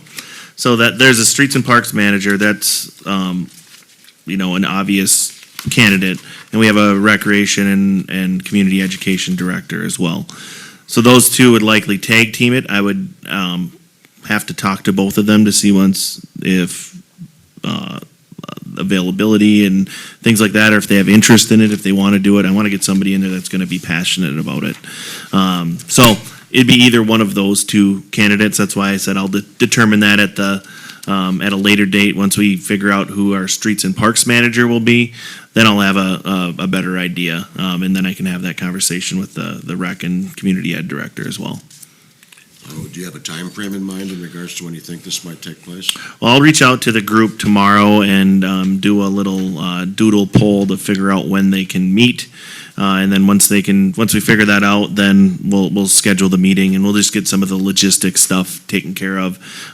Chair, vice chair, recording secretary, and then go from there. So likely that first meeting, there won't be any business. They'll give some direction as far as things that they want to bring forward to the first meeting. So that first meeting will be kind of like our organizational meeting that we have annually. So they'll be doing it likely at the end of June or sometime around there, and then they'll have to do it again January. Okay. So just to be clear, my fellow members of City Council, moving forward, what we have to do then is to go ahead and take a motion to go ahead and direct city staff to go ahead and coordinate all this, and then what I would like to do is to have an opportunity to give this some thought in regards to Council Member Favelis and Council Member Roloff moving forward, and perhaps being able to incorporate both of you into the RPAC. Okay, so with that said, can I go ahead and get a motion then to move forward with giving direction to city administrator to kind of get all this coordinated and get things rolling as far as moving forward with the RPAC? So moved. Is there a second to that? Second. Any additional conversation or questions, concerns, thoughts? Hearing none, all in favor? Aye. Any opposed? The motion is carried. Okay, we've come to everybody's favorite time of the meeting right now. Comments, reports, and items of appreciation, and we will go ahead and start tonight with Council Member Krogman. I don't have anything except to say I appreciate very much the dedication of the tree tonight in Kevin Wilkie's honor. It was a privilege to be there, and I think all of our council was there, and we thank him and his family for being there too. Thank you very much for bringing that up, Councilmember Krogman. I think that it goes without saying that Councilmember Wilkie did an awful lot for this community. He's going to be surely missed, and the tree is just a small token of appreciation that the citizens of Sueur and the city council and city staff have put forth to go ahead and remember Kevin moving forward. So thank you very much for those kind words. Councilmember Roloff. I just have one thing. Do we know when the last layer of the road is going to be put down for Second Street? Good question. we don't have an exact date. The final completion in the contract was June 15th. Okay. Because of the rain that we've received, they're a little behind schedule, which is fine. They're keeping us in the loop. So it'll likely be before July 1st and after June 5th, or before Said next week. next week, yeah, so, They told me because they're coming to take care of the weeds tomorrow. yeah, so, Whatever. yeah, so it'll likely be next week unless it continues to rain all the time. So it'll be done by July 1st, I'm fairly confident. Okay. Anything else? Yep, and then I do have one more. With this last rainfall that we had, I did have some homeowners contact me about the streets actually flooding. What is the extra proper protocol for them to have that to have that turned into to the city hall? Yeah, so if they have, and it's an emergency, call 911. If it's flooding, there's catch basins so what happens is catch basins will get clogged up with field debris and things like that, and then that water just continues to accumulate. If it's an emergency and there's some loss of property that might occur, call 911. If it's something that you got a bunch of this stuff in your catch basin, you could, if you think it's an emergency, call 911. We can get somebody from the street department dispatched out to clean that up. But after the storm, we typically go out, we'll do some street sweeping, we'll do some catch basin cleaning, things like that. But if you have a complaint, like I generally know, and we know the areas that are troublesome, like Park Lane, down by the Distal Edition, there's some problems down there. So we know of these areas. We've done some things, but until we can do some major infrastructure changes, they'll still occur with these large rainfall events. But if it's after the fact, just have them call me, and then hopefully in a week I'll be able to pass it along to the new Public Services Director. Okay. Okay. Councilmember Huntington. I have no committee meetings that I can aware of, but I do like to, like Newell, say that the dedication to treat it before the meeting was a great thing to do. Look forward to seeing the plaque that we're going to get for him as well, and I think it was just a nice gesture. It's part of the city. Thank you, Councilmember Huntington. Councilmember Johnson. Well, piggybacking on Newell and Mark, on our agenda tonight, we had two LSH grads, lifelong community members, Kevin Wilkie, but also Jim Felmley. We accepted a donation for the bench in Legion Park for him. So really have two really outstanding lifelong Sueur citizens that died in the last month or so, and it's good that we recognize their contributions in a tangible way that other community members can share in. So, secondly, just getting back to comprehensive plan, the CPAT, comprehensive plan action team is kind of on hold until we find out more about the parameters for opening Main Street and the feasibility of doing that. And that Jasper's going to talk about that in a little bit. But this is all building up to scheduling our future, the city's forum, which is actually I don't know if it's a requirement, but a strong recommendation from the comprehensive plan that we revisit with the community the progress on the comprehensive plan in the last, it's been almost 2 years, almost 2 years, a year and a half. And so that's on hold right now. We haven't forgotten about it. And I want to just let the council keep the future of the city's forum and the community engagement and looking at and reviewing our comprehensive plan, which would include the downtown master planning, will be coming up, and Jasper's got more information on the Main Street part of it in his comments. And we'll certainly get to our city administrator here in a few moments, but thank you, Councilmember Johnson. Councilmember Favelis. Yeah, I'm sorry that I wasn't able to make the tree dedication. I was simultaneously doing another dedication for Kevin Wilkie at the same time through the Lions. Let's see.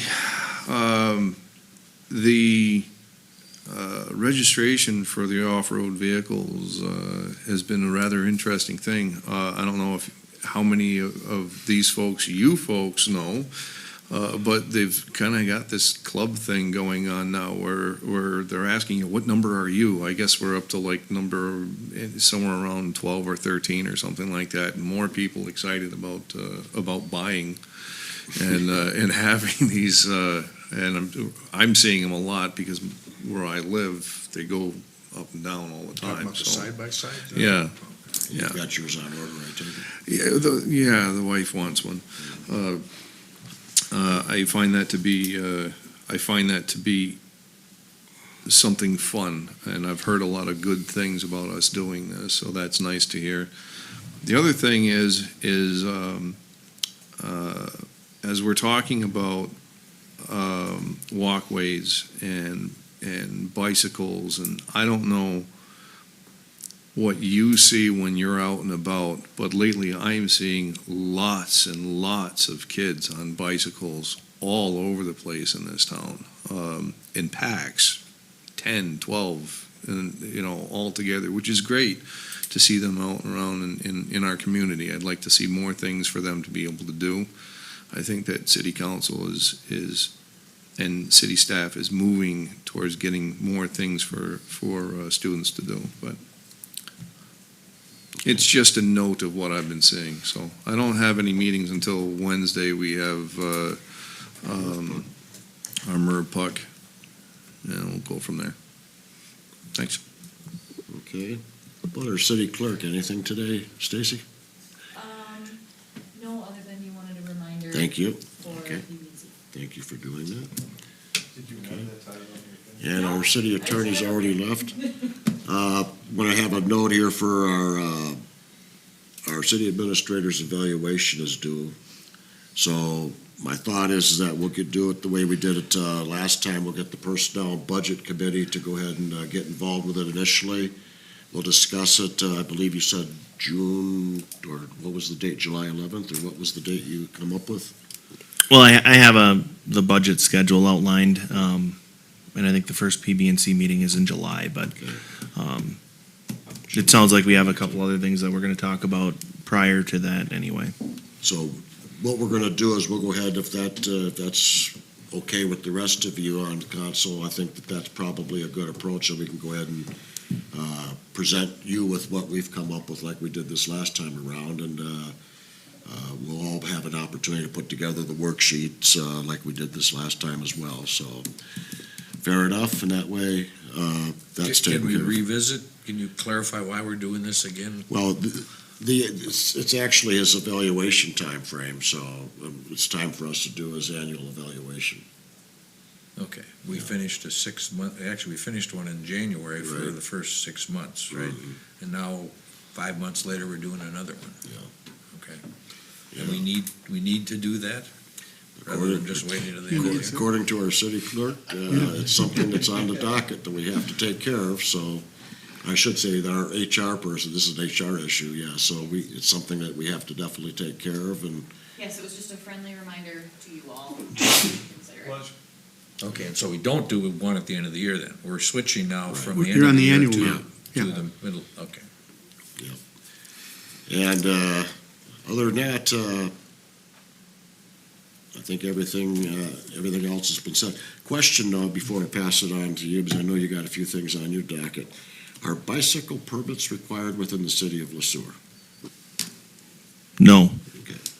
We give out little coupons to Dairy Queen if we see somebody wearing a helmet, but that's about all the involvement we have with bicycles, so. Young and old? Well, yeah, I mean, if you get stopped by a police officer, and you have your helmet on, you can get a coupon. What if we just take a picture of Dave riding and send it to him? You could try it. If we walk and have a helmet on.